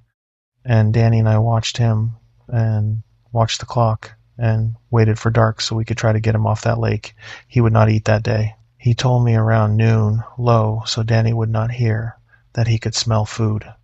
He said he had been smelling it since the night before, meat cooking, coming from out toward the point, and it was driving him crazy because we were out of the good food and down to crackers and the fish. and out there something was cooking meat, and it smelled like the best thing he had ever smelled. I did not smell anything but the propane and 3 guys who had not showered in 4 days. But I believed that he smelled it, because his face, when he said it was the face of a man looking through a window at a table set with everything he had ever wanted, and I have seen that face with my eyes closed every winter since. It almost got him in daylight that afternoon, before it ever came to the shack. Danny and I had gone out to the truck to talk about the plan, out of Cole's hearing, standing by the tailgate deciding how we were going to get him off that lake after dark. And it was Danny who looked back at the shack and said, "Where is Cole?" And Cole was not at the holes, and he was not in the shack. He was already 40 yards out, walking out toward the point, out toward the open hole and the ring of stripped fish, in the flat gray afternoon light, with no coat on, walking slow and easy, the way you walk toward your own front door. And we went after him, both of us, running and post-holing through the drifts, and I got to him first and got him by the arm and turned him, and his eyes were not right. He looked at me like he was surfacing from deep water, like he did not know quite where he was, and he said, real reasonable, real calm, he said, "She is out at the hole. She has the baby. They are waiting." And I said, "Cole, there is nobody at the hole." And he looked out toward the point where the open water sat black in the ice, with the fish bones ringed around it. And for 1 second I watched him try to hold 2 things in his head at the same time, the empty ice and whatever he was seeing on it, and it was the empty ice that looked wrong to him. That is the thing I could not get past, walking him back. To Cole, the empty ice was the lie. Whatever was showing him out there was more real to him than the nothing that was actually there. We got him inside, and Danny stood with his back against the door, and I sat Cole down and I said, "We are leaving. Right now, in daylight, we are towing the shack, or we are leaving it, and we are getting in the truck and going." And Cole came up off the bunk, and he was between me and the door before I got there, and there was a strength in him I had not felt before. And he said, "We are not leaving," in a voice that was his and was not his. And Danny and I looked at each other over the top of his head, and we both understood the same thing at the same time, which was that we had waited too long, that the window where we could have just driven off this lake had closed while we stood at the tailgate making a plan, that it had its hand in Cole now, and it was not going to let the 3 of us drive away with him while there was still light. And so we did the only thing left, which was stay by him and keep him in the middle of us and wait for it to come, because it was going to come, and hope we were still holding on to him when it did. I have been in some bad spots in my life, and I have never known a helplessness like that afternoon, sitting in a warm shack in the last of the daylight with my oldest friend between me and the door, watching the light go, waiting for the dark and the thing the dark would bring, and not able to do one thing about any of it except be there when it happened. It came in around 10 that night. It started with the smell, and this time I smelled it too, and it was not cooking meat. Whatever Cole had been smelling to draw him, that was for Cole. What came into the shack that night was the thing under it, and it was the smell of a deep freeze out in somebody's garage that has stood a week with the breaker tripped and nobody the wiser, that thick spoiled sweetness with a wet meat weight to it and nothing living anywhere in it. Danny gagged. The propane heater was running full, and the shack went cold anyway. Cold from the far wall, the wall that faced the point. The cold walking in past the heater like the heater was not there. Then the weight came onto the roof. The wheelhouse had a low, flat roof, and something came onto it. We felt it in the walls. A weight that shifted its footing up there, and then held still. And then along the far wall came a long, dragging pressure. Something hauling its weight down the outside of that wall, from the roof line to the ice. And then the knock, low, near the floor, 3 slow knocks, patient, and it started talking. It went through voices the way you go through a ring of keys hunting the one that fits. It was Cole's little girl first, a little kid's voice out on the ice in the dark, crying, calling Daddy, calling it the way a scared kid does. "Daddy, I'm cold, come get me." And Cole came up off the bunk, and Danny got in front of the door, and I got Cole by the arm, and Cole was crying, saying, "That's her. That's my girl." And I said, "Your girl is asleep in Wisconsin. That is not your girl." And the voice out in the dark heard that, and the crying stopped and came back as his wife, saying his name soft and tired, saying she had driven up, saying she was so cold, saying, "Let me in." And then it was his mother, who I happened to know had passed a few years back, and Cole made a sound I do not want to remember when he heard his mother, and I got both arms around him then. It ran through everything it had, and it did not hurry, and the worst of it was how patient it was. It had all night, and the cold was on its side, and it knew it. It just kept laying voices against the wall, one after another, waiting us out. It did my voice for Danny. It said, "Danny, help me," from out on the ice, in my voice, while I was 3 feet from Danny, with my arms around Cole and my mouth shut, and Danny looked at me, and I looked at him, and neither of us said a word. And then it stopped being patient. There was a long quiet, the longest, and I let my shoulders come down and thought maybe it had quit, and then the whole far wall of the shack came in. Not through, not yet. Driven. The wall bellied in with a groan like something big had thrown its full weight against it, and the propane light swung, and the buckets of fish went over. And it hit again, and the third time it came through the window on the far wall, the little sliding window, and the arm came through it, and I am not going to soften the arm for anybody. It was too long, and thin past what a thing can be and live, wrapped in a hide gone gray and patchy over it, and the hand at the end of it had fingers too long and nails black and packed with dirt. And it came across the shack, and it did not grab at random. It went straight for Cole. It knew exactly where he was, and it closed around his shoulder, and it started to haul him up toward the window. And Cole screamed, and I do not think it was the pain. I think part of him wanted to go. I think it had spent 4 nights working on the starving part of him, and now that part wanted up and out into the cold, and the rest of him was screaming at it. I had Cole around the chest, and Danny got his legs, and for a few seconds it was a tug-of-war over a screaming man, us hauling him down, and in the arm hauling him up and out through the window. And I want to tell you about the strength on the other end, because it is the thing that stayed with me past the smell and the arm and the voices. It was not any kind of strong I have a word for, not a man and not a bear, nothing I had ever braced against on a boat or the wrong end of a rope. The pull on the far end of Cole was more than Danny and me could hold, with our heels dug in and our whole weight thrown back. And here is the part I go back to at 3 a.m, and probably will until I die. It never once felt like it was trying. It did not feel like a fight we were almost losing. It felt like it was letting us pull, curious, like it wanted to see how long we would hang on before it took him anyway. What saved us was the flare.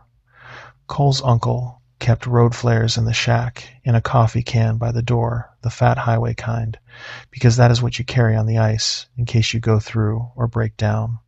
And Danny let go of Cole with one hand, which nearly lost him, and got a flare out of the can and struck it against the striker cap, and it caught the way they do, that hard hissing red that you cannot put out, brighter than anything in that shack had ever been. And Danny came up with it and drove it into the window, into the dark where the arm came out of, into whatever was pressed against the wall.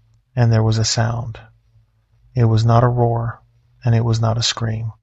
It was a short, hard chuff of breath, so low that I felt it come up through the floor into my back teeth more than I heard it with my ears, the sound a big animal lets out when something hurts it that it never believed could.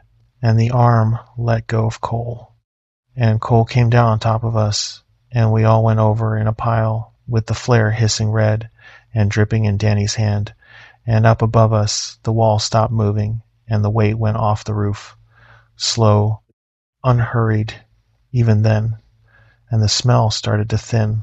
We did not wait.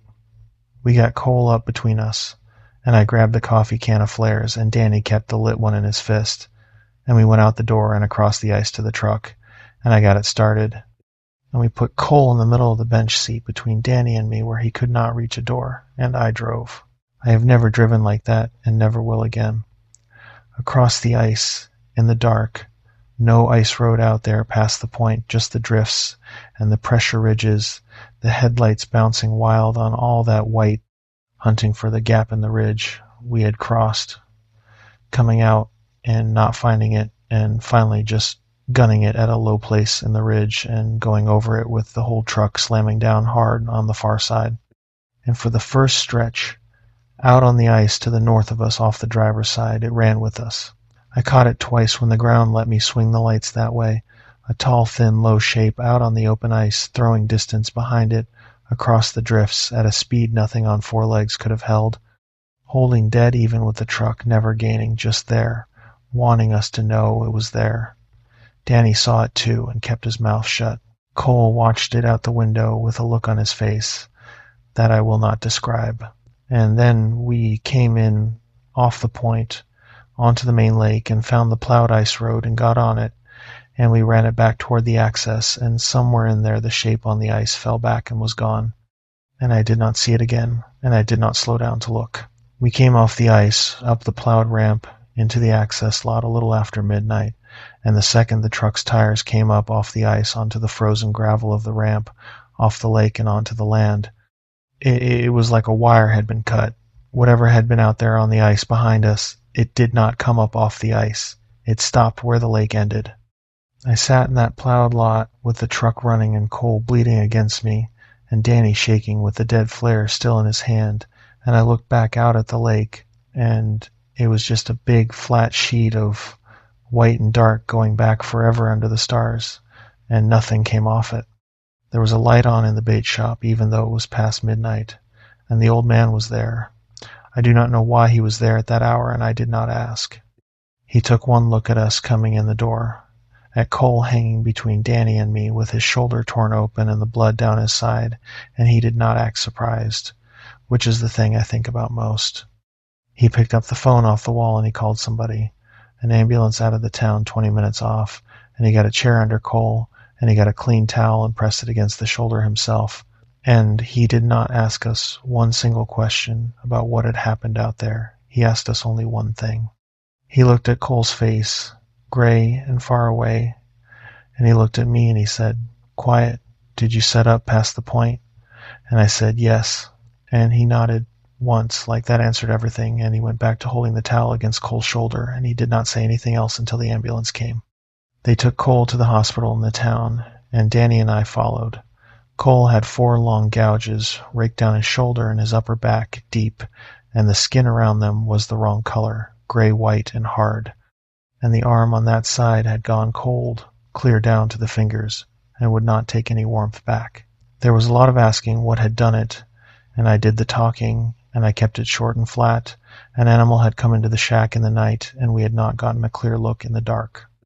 And the nurse cleaning the gouges, an older woman, stopped for just a second when Danny let slip where we had been fishing, out by the far point, and then she went back to the work and she did not ask anything else, and she did not look at us for a while. The gouges did not heal right, and I will say that much about it without making more of it than there is. The cuts closed up more or less on time, but the cold in that arm did not leave. For weeks it stayed cold under the hand below the shoulder when the rest of him was warm as anybody, and the flesh around the deepest of the gouges went a bad gray that the doctors kept treating like frostbite, even though that arm had been under a coat and inside a bag the whole time and had never once been bare in the cold. They talked careful about tissue that was not coming back, about whether he might lose the use of the hand. And then, slow over a couple months, it turned and the color came back and he kept the arm. But he tells me that arm never comes back to the same warm as the other one, and that when a real cold snap moves in, it starts to hurt somewhere down under the muscle, deep in a place a set of scratches on the skin has no business reaching. He keeps it hid, sleeves down over it 3 seasons of the 4. It saves him having to answer for it. We threw out the fish. The 2 buckets we had filled out at the point, the big walleye and the pike, the limit that Cole had needed so bad, they had ridden home in the bed of the truck frozen solid. And when we finally stopped shaking enough to deal with anything, A couple of days later, Danny and I loaded them up without a word between us and drove them to the county transfer station and threw them in the pit. Neither of us said why. Neither of us had to. Cole did not ask about them and did not want them, and I noticed that the man who had needed those fish more than air out on the ice never once asked what became of them once he was off that lake, like whatever had wanted him to catch them had let go of that particular string when he came up off the ice onto the land. I have not eaten a fish out of a lake since. I can eat it out of a store, off a boat, out of the ocean, and I have tried 100 times to explain to myself why a lake is different, and I cannot, except that I stood over an open hole in the ice ringed with things eaten clean to the bone, and I know what eats like that, and I know it eats out of lakes. We never went back for the shack. Cole's uncle called around asking about his wheelhouse, it being a nice one and worth real money, and Cole told him it had gone through the ice, which was a lie, and the uncle was upset about it, but let it go. And I do not know to this day if the uncle knew something and let it go on purpose, or if he was just out of shack. As far as I know, that wheelhouse is still out there, out past the far point, out on the flat where we set it up on its wheels with the far wall stove in and a road flare burned out on the floor, unless the ice took it in the spring, which it probably did. Cole's uncle never fished that lake again. I found that out later. He sold his other gear, and he does not go up there. Here's the part that, for me, settles it, that keeps me from lying awake wondering if I talked myself into something out there in the cold. A couple of winters later I had reason to be up that way, and I stopped at the access, and the old man was still behind the counter, older, and he remembered me. I did not think he would, but he did, right away, the second I came in. And I bought some coffee I did not want, just to have a reason to stand there, and I asked him straight out about the far point. And he looked at me for a while, deciding, and then he told me a little. He told me that his people had a name for that part of the lake that meant, near as he could put it in English, the hungry water, and that the point was the line, that you fished up to the point and no farther, that it had been that way as long as anybody knew.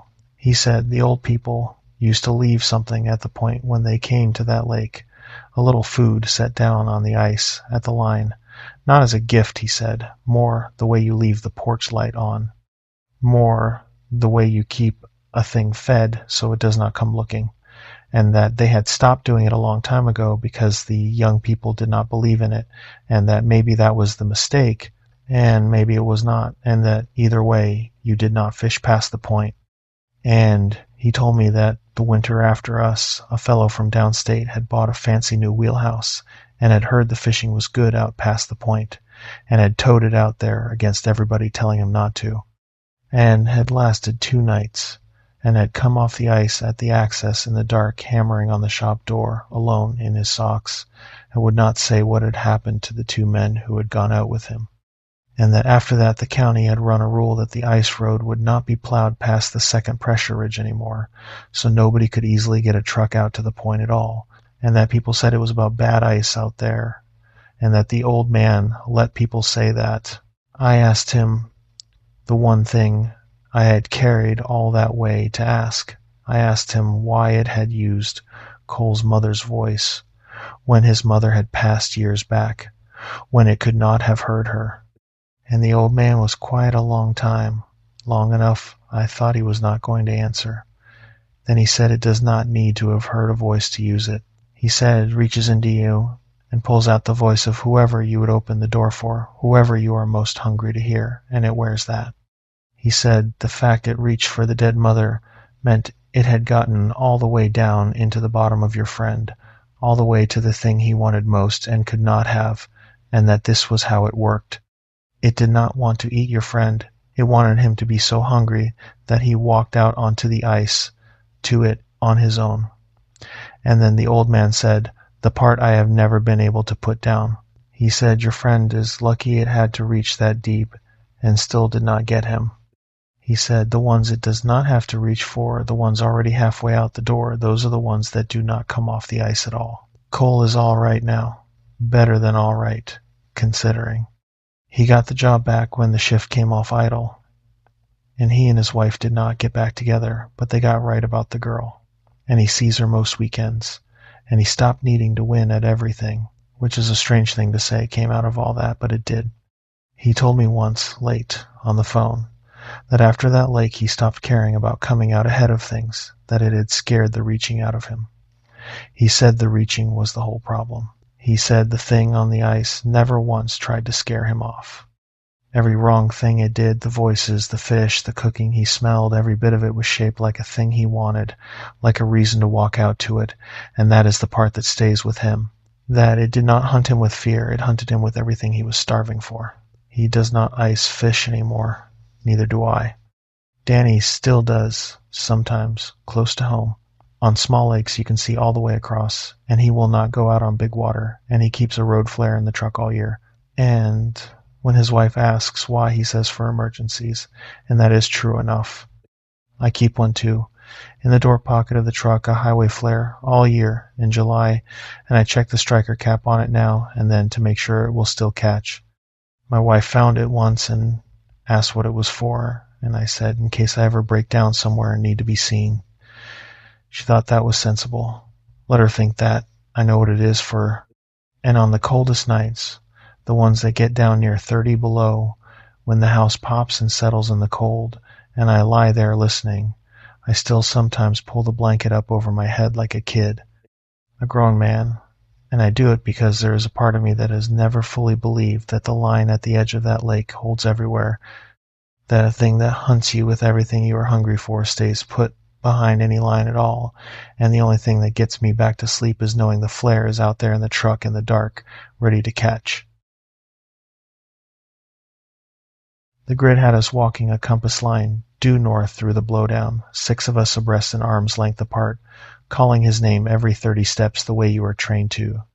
And I had called it maybe 40 times before I understood that one of those times it had answered. Not answered right then.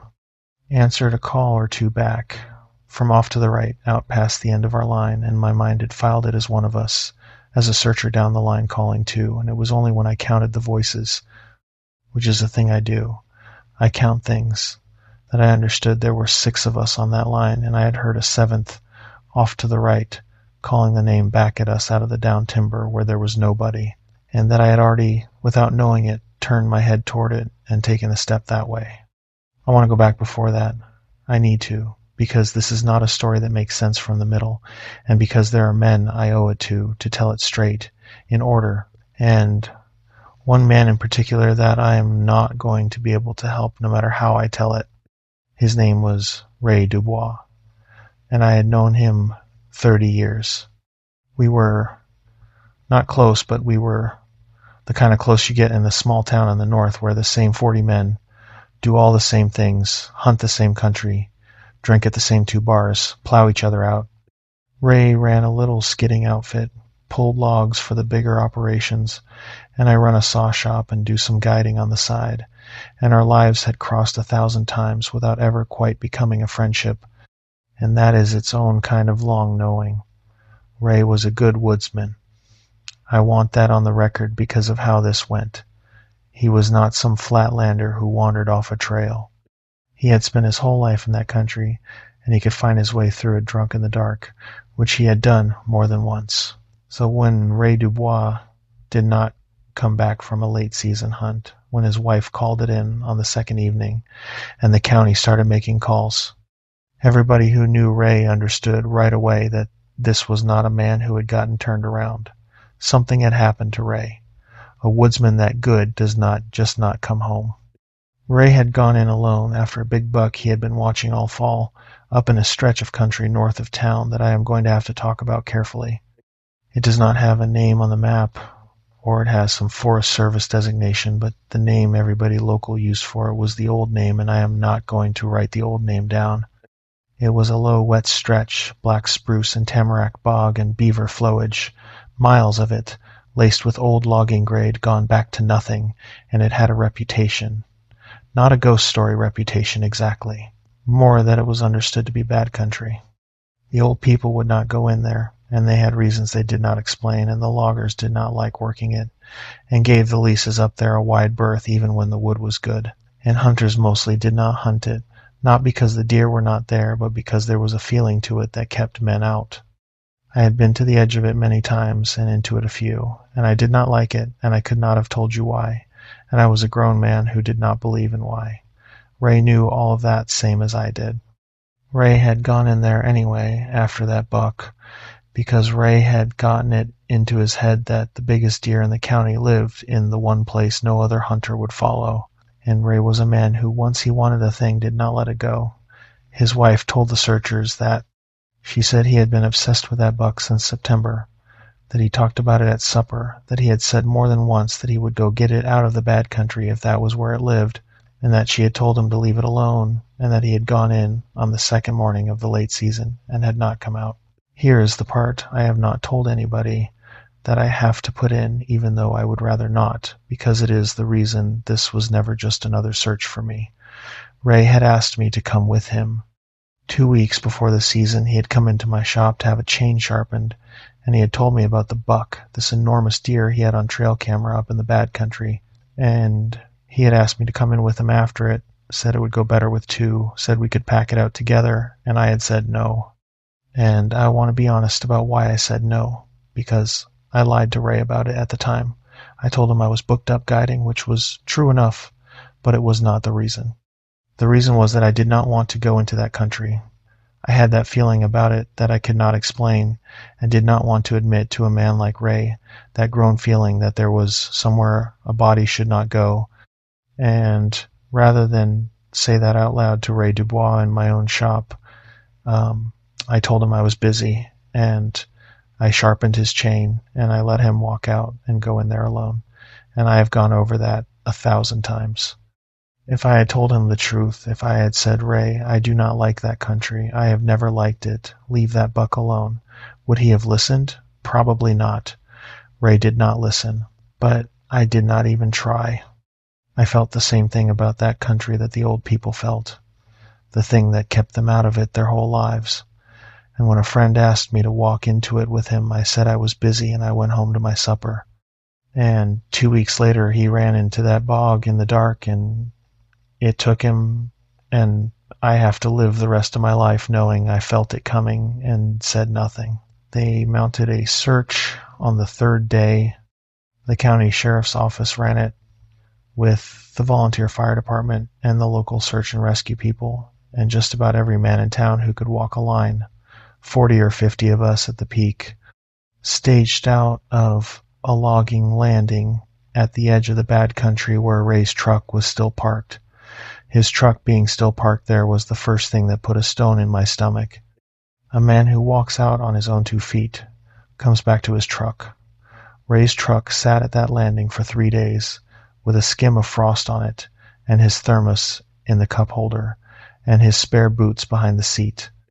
And every one of us who walked past it on the way to our grids looked at it and looked away. Ray's wife was at that landing every day. Her name was Diane, and she stood by the command trailer in a folding chair somebody had brought her, wrapped in a blanket with a thermos she never drank from. And she watched every team come out of those woods hoping this would be the one that had him, and every team came out without him. And she watched us walk past her truck and her husband's truck and go home to our suppers, and she stayed. That is the thing that made the search what it was and made it impossible to just quit, and it is the thing that made what the sheriff finally did, pulling the plug on that country, so hard, because it meant somebody had to tell Diane Dubois that we were going to stop looking for her husband. I do not know who told her or how. I know only that she was at that landing every day of the search with her thermos and her blanket, a real woman waiting on a real man, and I could not look at her. None of us could, because every one of us who had been in past the edge was starting to understand that there was no version of this where Ray came walking out to that folding chair, and she did not understand that yet. And none of us had the heart or the words to be the one who took the hope off her face. They brought in an old man to track for us on the third day, the way they did for the hard ones. His name was Moses Greenleaf, and he was somewhere past 70, Ojibwe, from the reservation up the highway, and he had tracked for the county on searches going back longer than I had been alive. Found lost kids and drowned men and downed pilots, and there was nobody better in that country at reading the ground. The sheriff put Moses on Ray's trail first thing, and Moses cut Ray's sign at the edge of the bog where he had gone in, and he followed it in a good ways. And I was on the team that went in behind him that first afternoon, and I watched Moses's face change as he followed that trail, and I did not understand what I was watching until much later. Ray's trail went in straight and purposeful the way a hunting man's trail goes, and Moses read it easy for the first half mile, Ray stepping careful, stopping where a man stops to glass an opening, moving on. And then, maybe half a mile in, at the edge of the first big flowage, the trail changed. Moses crouched over it a long time. Ray's stride opened up. He had started moving faster, not the careful still hunt anymore, but long strides, hurrying, and then hurrying more, and Moses followed it with his mouth getting tighter. And then Moses stopped at a place where the sign said Ray had broken into a run. A dead run through bog in the near dark, which is a thing a woodsman as good as Ray would never do, because running through that country in low light is how you break a leg or put a stick through your eye. And Ray had done it anyway, had run flat out deeper into the bad country, away from his truck, away from home, towards something or away from something. And the last of it that Moses could read before the ground went to open water and the trail died was Ray Dubois running as hard as a man can run into the worst country in the county with the night coming down. There was one more thing at the water's edge, and Moses found it, and I saw him find it, and he did not tell the sheriff's people what it was, and I did not ask him then. Off to the side of where Ray's running trail died at the open water, in the soft black muck and the sphagnum at the edge of the flowage, the ground was disturbed, not tracks. I have tried 100 times to describe it to myself, and the closest I get is that something heavy had stood there, at the edge of the water, off to the side, in the dark, while Ray came running, and that the ground where it had stood was pressed down in a way that no track I know makes a long, deep, smoothed place. Too big, and around it the black spruce were rubbed and broken off high up, higher than a man could reach, higher than a moose. Moses crouched by that pressed place a long time, and he put 2 fingers down into the muck of it the way you test a thing, and he took them out fast, and he wiped them on his pants hard, twice, and he stood up. And his face when he stood up was a face I had not seen on him in all the searches. I had watched him work, and Moses Greenleaf had knelt over drowned children and not made that face. He looked out across the water at the deep country where Ray's trail pointed, into the spruce going black with the evening, and he stood there so still and so long that the sheriff's man started to say something, and Moses held up one hand without turning around, and the sheriff's man shut up. And I stood there behind Moses in that failing light at the edge of the worst country in the county, and I had the strongest feeling I have ever had in the woods, stronger than any bull I ever walked up on, stronger than the time I put my hand down on a bear in the dark. The feeling of being looked at, of something out there across that water in the spruce, standing still the way that press place said it could stand still, looking back at the men who had come to the edge of its country, following the trail of the man it had already taken. And Moses felt it too, I know he did, because that is when he lowered his hand and turned around and said we should go back to the landing. It was still light. We had an hour of it left, easy. One of the sheriff's people said we had an hour yet, and Moses said we should go back to the landing, and he said it flat, not like a suggestion, and something in how he said it made the sheriff's man not argue, and we went back. And that was the first day I was in it, and I went home that night and I did not sleep well, and I told my wife the search was probably a body recovery at that point, that a man does not run into that bog at night and come out, and I believed that, and I was wrong, because Ray did come out in a way, or something wearing the shape of him did, and it started coming out to us the very next day. They brought dogs in on the 4th morning, before any of the rest of it, and I was at the landing when the handler tried to work them, and what happened with those dogs was the first thing that made me start to believe there was more wrong here than a lost man. The handler was a woman from downstate who did this professional search dogs, and she had 2 of them, big shepherds, well trained, and everybody at the landing perked up when she got there, because dogs are the thing that finds people. Dogs are hope. She scented them off Ray's spare boots out of his truck, and she took them to the edge of the bog where his trail went in, and both dogs would not take it. I do not mean they lost the scent. I have run dogs my whole life. Coon dogs, bird dogs. I know what a dog looks like when it cannot find a track, and I know what a dog looks like when it will not take one, and these 2 would not take it. They got to the edge of that low, wet country where Ray had gone in, and they stopped, both of them, and they put their hackles up, the ridge of hair standing straight up, all down their backs, and they backed up. One of them, the bigger one, started to shake, a big, grown working dog shaking like a whipped pup, and it sat down and would not move, and the other one turned in circles, whining and trying to get back toward the trucks, and the handler could not do a thing with either of them. She got down and talked to them and worked them and tried to walk them in herself with the leads, and the shaking dog laid down flat on the snow and would not get up, and the other one, when she got it a little ways in past the edge, maybe 30 yards into the spruce, it bolted. It tore the lead right out of her hand, and it ran not deeper in, out, back past all of us at the landing and down the logging road toward town, flat out, gone. And it took her most of the day and a couple volunteers to find that dog, and when they found it, it was a couple miles down the road just sitting in a ditch shaking, and it would not work again. She loaded both dogs up before noon, and she left. She said something to the sheriff about the cold being too hard on their feet, that the ice was cutting their pads, and everybody nodded and let her say it.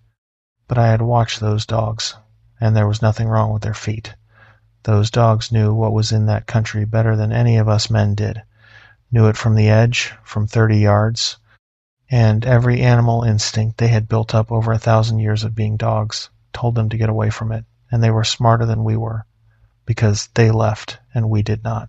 The 4th day is the day I heard it answer, the day I started this with, and I need to tell it right because everything after turns on it.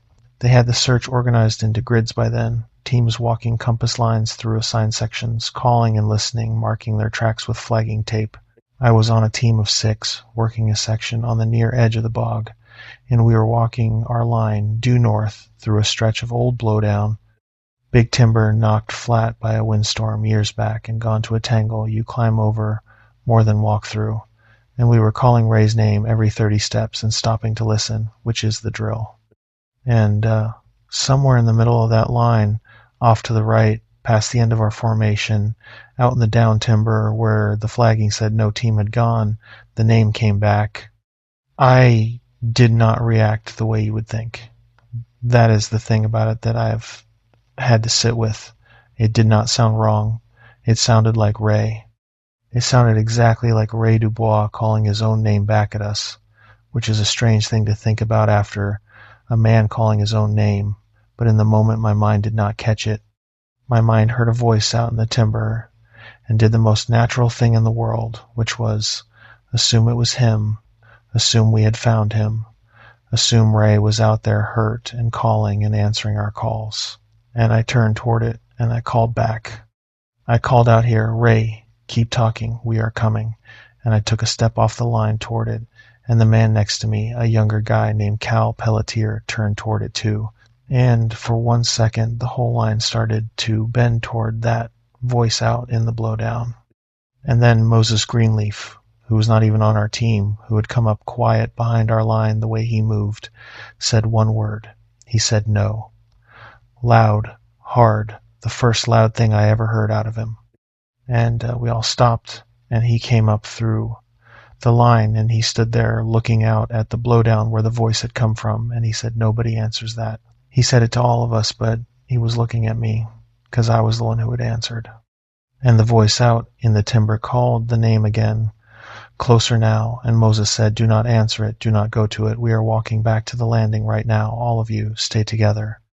And he turned us around, and he walked us out, and the whole way out, that voice followed along off to the side, out past the edge of sight in the down timber, calling Ray's name, sometimes calling out here and help, and I'm hurt, keeping pace with us, and not one of us answered it again, because Moses walked backward half the way out, with his eyes on the timber, making sure not one of us did. Back at the landing, Moses got the sheriff alone, and I do not know everything he said, but I know the search changed after that. They stopped sending small teams. Everything moved in big groups after the fourth day, and they pulled the grids back closer to the landing, out of the deep bog, and there was talk on the radios about the weather, a big storm coming in off the border, and I think Moses used the weather. I think he told the sheriff whatever a man can tell a sheriff to make him pull his people back without saying the thing you cannot say. And it half worked. The sheriff pulled the teams back. But the sheriff also could not just quit, because there was a man out there, Ray Dubois, a real man with a wife in town, and you do not stop looking for a real man, because an old tracker has a feeling. And so the search went on, smaller, closer in, and the storm came, and that was the setup for the night. Everything went wrong, but I am getting ahead of it. I need to say what Moses told me that evening, because it is the closest anybody came to explaining, and because I broke the first rule of it before I ever heard it, which is maybe why it came from me the way it did later. Moses found me at the landing at my truck, and he did not waste words. He asked me if I had answered it out there on the line. He had seen me do it, but he asked me anyway, and I said yes, I did, before I knew, and he was quiet a second, and then he said, "That was bad." He said the first answer is the one that matters. He said it does not know you can hear it until you answer, and once you answer it, once you have called back to it even one time, it has you marked. It knows you are one who will answer, and it does not stop working on you after that. He said it the way you would tell a man he had been exposed to something, matter of fact, no drama, and it scared me more than drama would have. I asked him what it was. I could not help it, standing there in the cold by my truck with the storm coming. And Moses looked at me hard and he said, "Do not do that." He said, "You do not name it out loud out here. You set the name to it, and you have called it to you. That is the way of the thing. You hand it your attention, and you hand it a name, and you have stood the door wide open." And then he told me the other part, the part I have carried since. He said, "Ray is gone." He said whatever is calling Ray's name out in that bog is not Ray, that Ray ran into that country, and it took him, and that the reason it is out there calling to us in his voice is not that it wants to hurt us. Not first. He said it is hungry, that it is the hungriest thing there is, that being hungry is the whole of what it is, and that a search is the worst thing you can bring to it.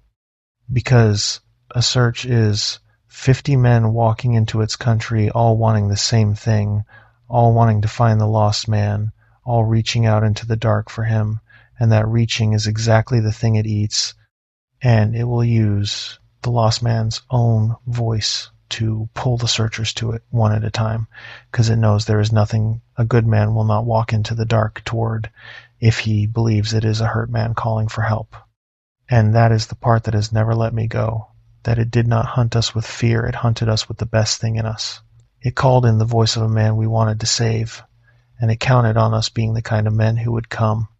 2 things happened between the 4th day and the storm that I have to put in, because they are how I know the cabin was not some fever the 6 of us dreamed up together, and because one of them is about a man besides Ray who did not come all the way back. The first was the sign. On the 4th afternoon, before Moses pulled everybody in close, one of the teams working the near edge of the bog found some of Ray's things, and I was close enough to be there when the sheriff and Moses went to look.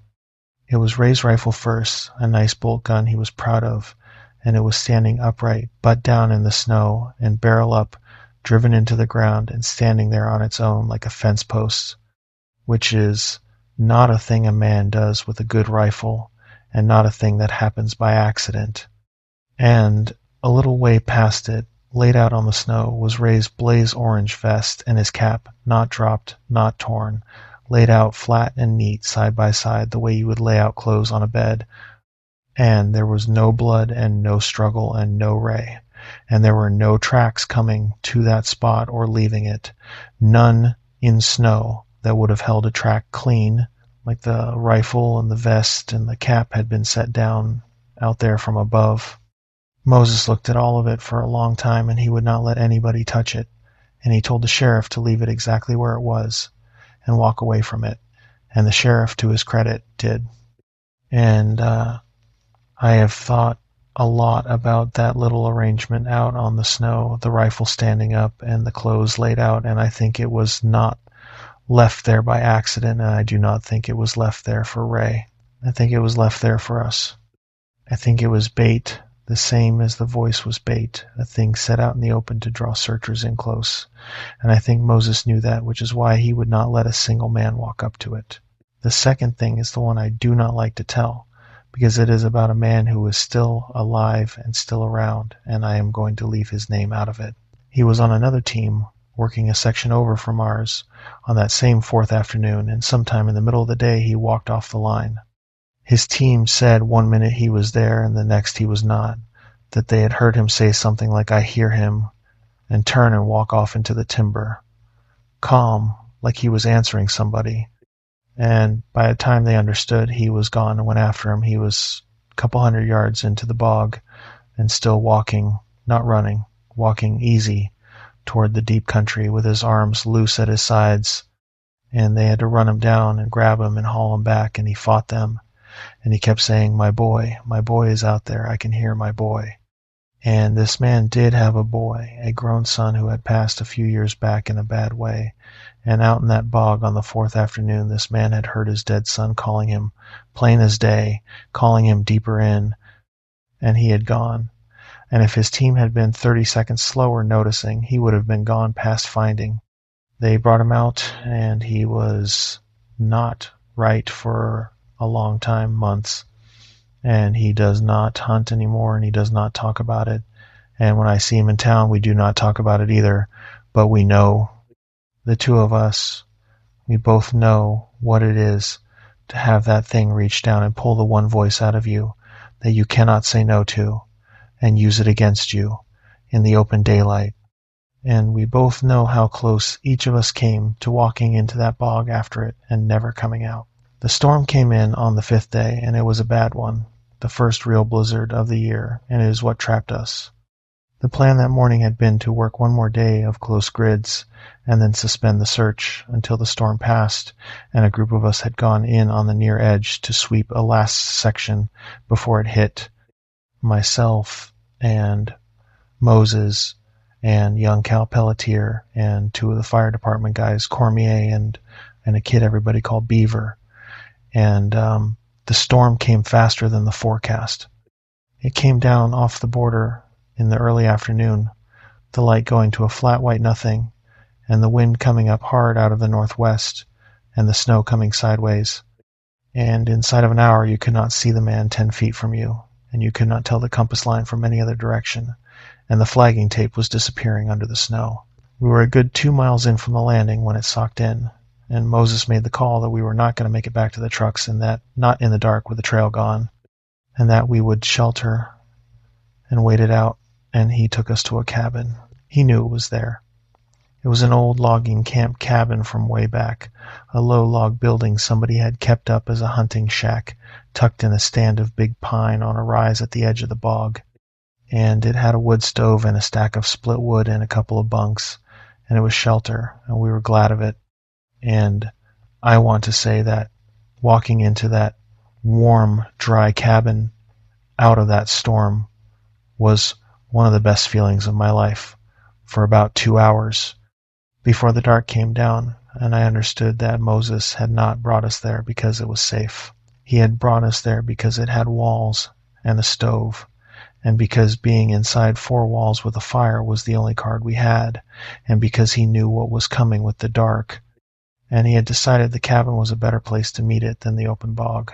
Those first hours in the cabin before dark are worth telling, because of how ordinary they were, and because ordinary is the thing that makes what came after land the way it does. We were 5 wet men, glad to be out of a blizzard. Cormier got his boots off and hung his socks by the stove. Beaver who was maybe 22 and treated the whole thing like an adventure right up until it was not, found a deck of cards on a shelf and got a game going. Cal got on the radio to tell the landing we had sheltered and were waiting out the storm, and the radio worked for that one call and then went to nothing but static for the rest of the night, which I did not think about at the time and have thought about plenty since. We had some food in our packs and we ate it. It was, for about 2 hours, just men in a warm cabin in a storm, and I remember letting myself believe we had it made, that we would wait out the weather and walk out in the morning, and this would be a story we told the time we got caught out in the first blizzard and holed up in the old camp. Moses did not sit down. That is the thing I kept half noticing and not letting myself understand. While the rest of us got comfortable, Moses worked. He went around the inside of that cabin slow and checked every wall, put his hand flat against the logs, looked at the chinking, tested the one back window and the shutter over it. He dragged the heavier of the 2 bunks across the floor and set it against the back wall, the wall that faced the bog. He looked at the door a long time, the latch and the hinges, and then he took a length of firewood and set it where he could reach it, by the door, not on the woodpile, set apart, ready, and I saw him do it, and I did not understand that he was laying out a weapon. And he kept the stove roaring, way past what the cabin needed, until we were all in our shirt sleeves, and Beaver was complaining about the heat, and Moses fed it anyway. And when Cormier asked him to ease off the stove, Moses said no, and that no had a weight to it that made Cormier let it go. The light started to go around 4, the way it does up there. The white of the storm outside, the little window going gray and then a deeper gray, and that is when the cabin changed, or when I first caught it changing. The card game had gone quiet. Beaver had stopped narrating his hands, and I noticed I was cold, not all of me. The side of me that faced the back wall, the bog wall, had gone cold, a draft of it coming across that hot cabin from the wall where Moses had set the bunk, and the stove was between me and that wall and glowing. And the cold came across the room and past the stove, like the stove was not there, and laid itself against me. I got up and moved to the other side of the fire without saying why, and I saw Cal watching me do it, and I saw that Cal had already moved to that side himself, and neither of us said anything, and Moses, feeding the stove, watched both of us move and said nothing either, and outside the wind came up another notch, and inside that notch, way down under it, faint, the first time, so faint I told myself it was the wind in the stovepipe. I heard something that was almost a voice, out in the storm, calling, a long way off, and then the wind took it, and I fed a piece of wood into the stove with a hand that was not quite steady, and I did not say a word about it to anybody. Before the last of the light went, Moses made us stay together in the one room, and he said to all of us that when it got dark we were going to hear things, and that nobody was to answer anything, no matter whose voice it was, and nobody was to open the door for anything, no matter what it said, and nobody was to go outside for any reason at all until it was full light. Cormier, one of the fire guys, asked him what the hell he was talking about, and Moses looked at him and said, "You will know soon enough," and something in his face shut Cormier up. It started a little after dark. First was the smell, and I smelled it before anybody said anything, and it came in under the door and through the chinking, and it was not wood smoke, and it was not the bog. It was a smell I knew and could not place for a breath, and then could, the smell of a walk-in cooler at a locker plant when the compressor has been dead a few days, that heavy sweet spoil of hung meat, gone over with no life left in it anywhere, and Beaver gagged and asked what that was, and Moses said, "Feed the stove," and Cal fed the stove. Then the voice. It came out of the storm, out past the cabin walls, and it was Ray. It was Ray Dubois, and he was out there in the blizzard, and he was hurt, and he was calling for help. He called out that he had been out there 5 days, that his leg was broke, that he had seen our fire, that he had crawled to it, that he was right outside and he could not get up, and please, please, would somebody open the door? He was freezing. He was going to die out here 10 feet from the fire if somebody did not open the door. And it was perfect. That is the thing I cannot get across hard enough.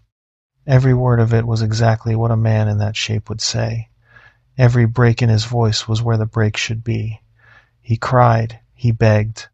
He said the names of men in that cabin, said Cormier, said he knew Cormier was in there. He had seen him go in. Come on, Cormier, open the door. Do not leave me out here. And Cormier stood up.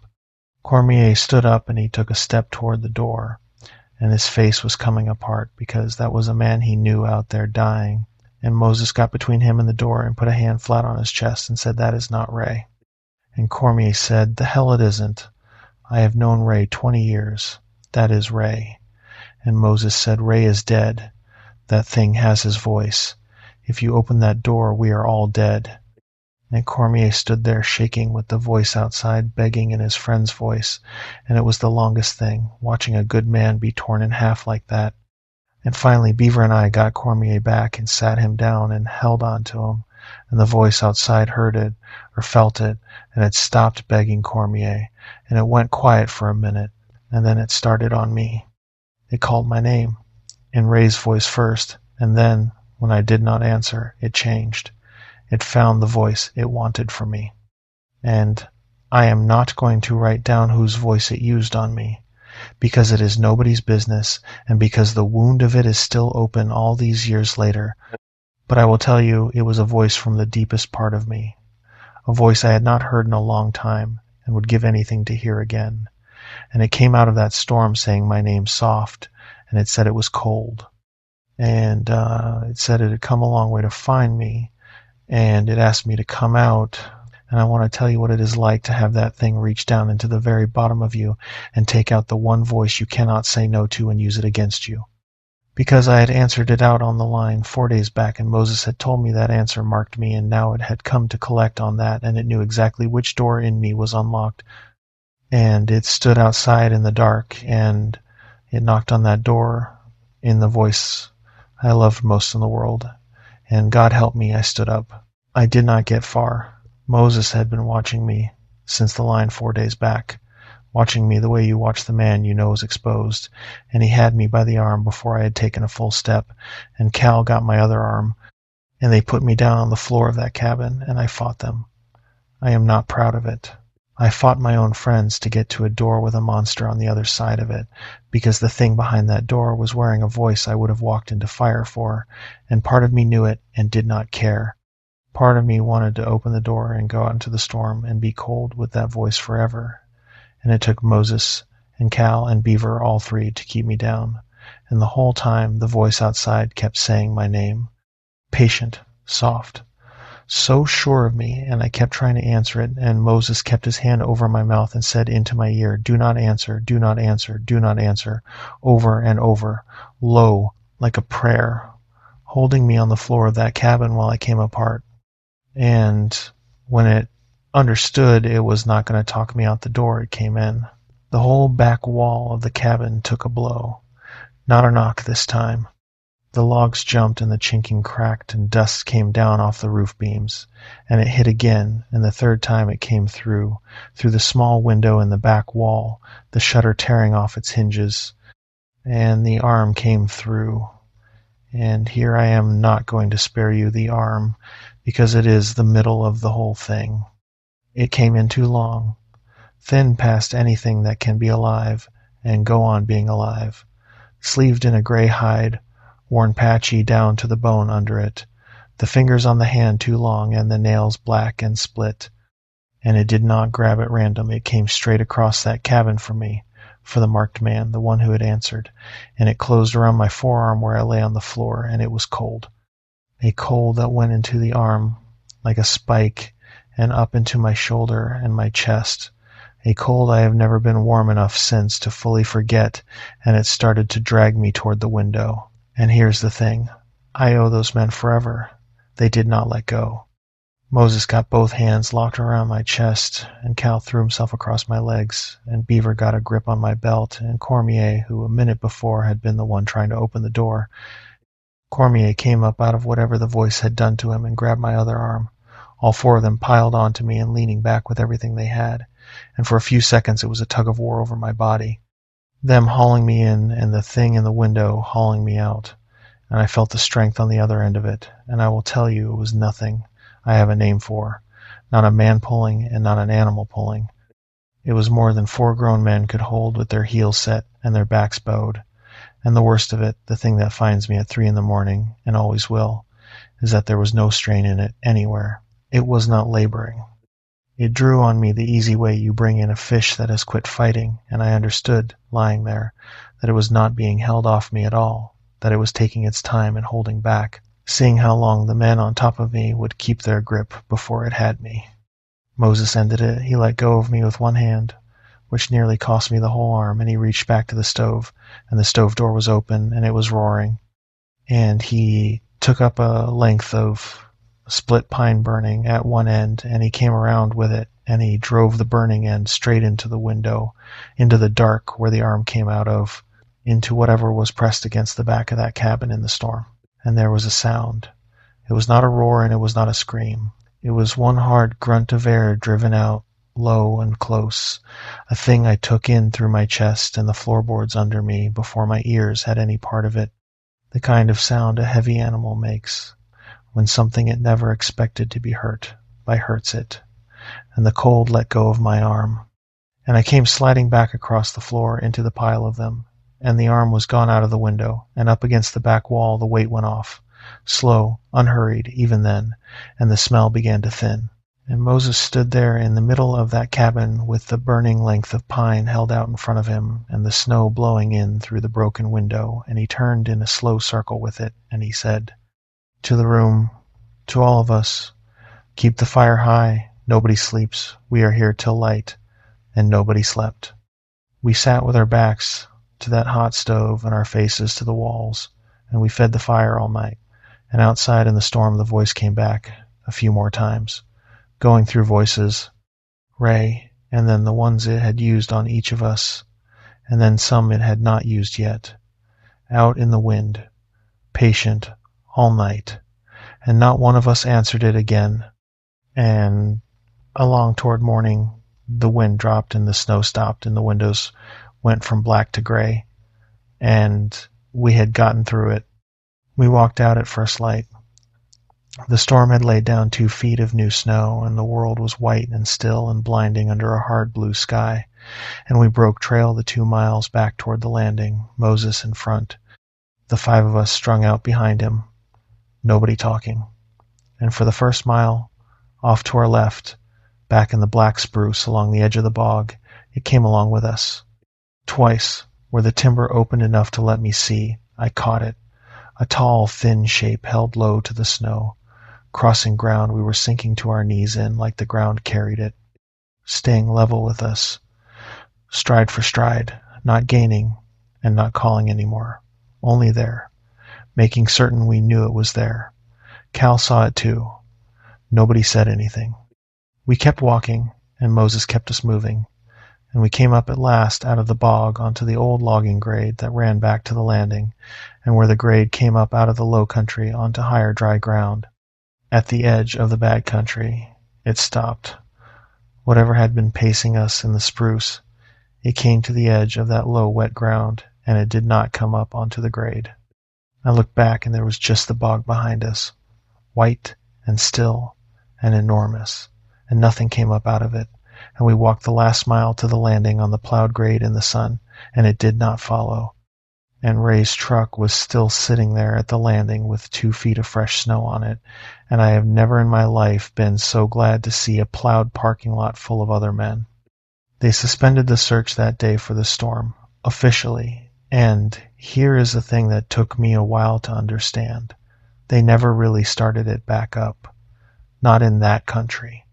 The storm was the reason on paper, and then more weather came, and then it was deep winter, and the bog was impassable, and the official word was that the search was suspended until conditions allowed, and conditions somehow never allowed, and by spring Ray Dubois was just a man who had gone into that country and not come out, and the file stayed open and nobody worked it.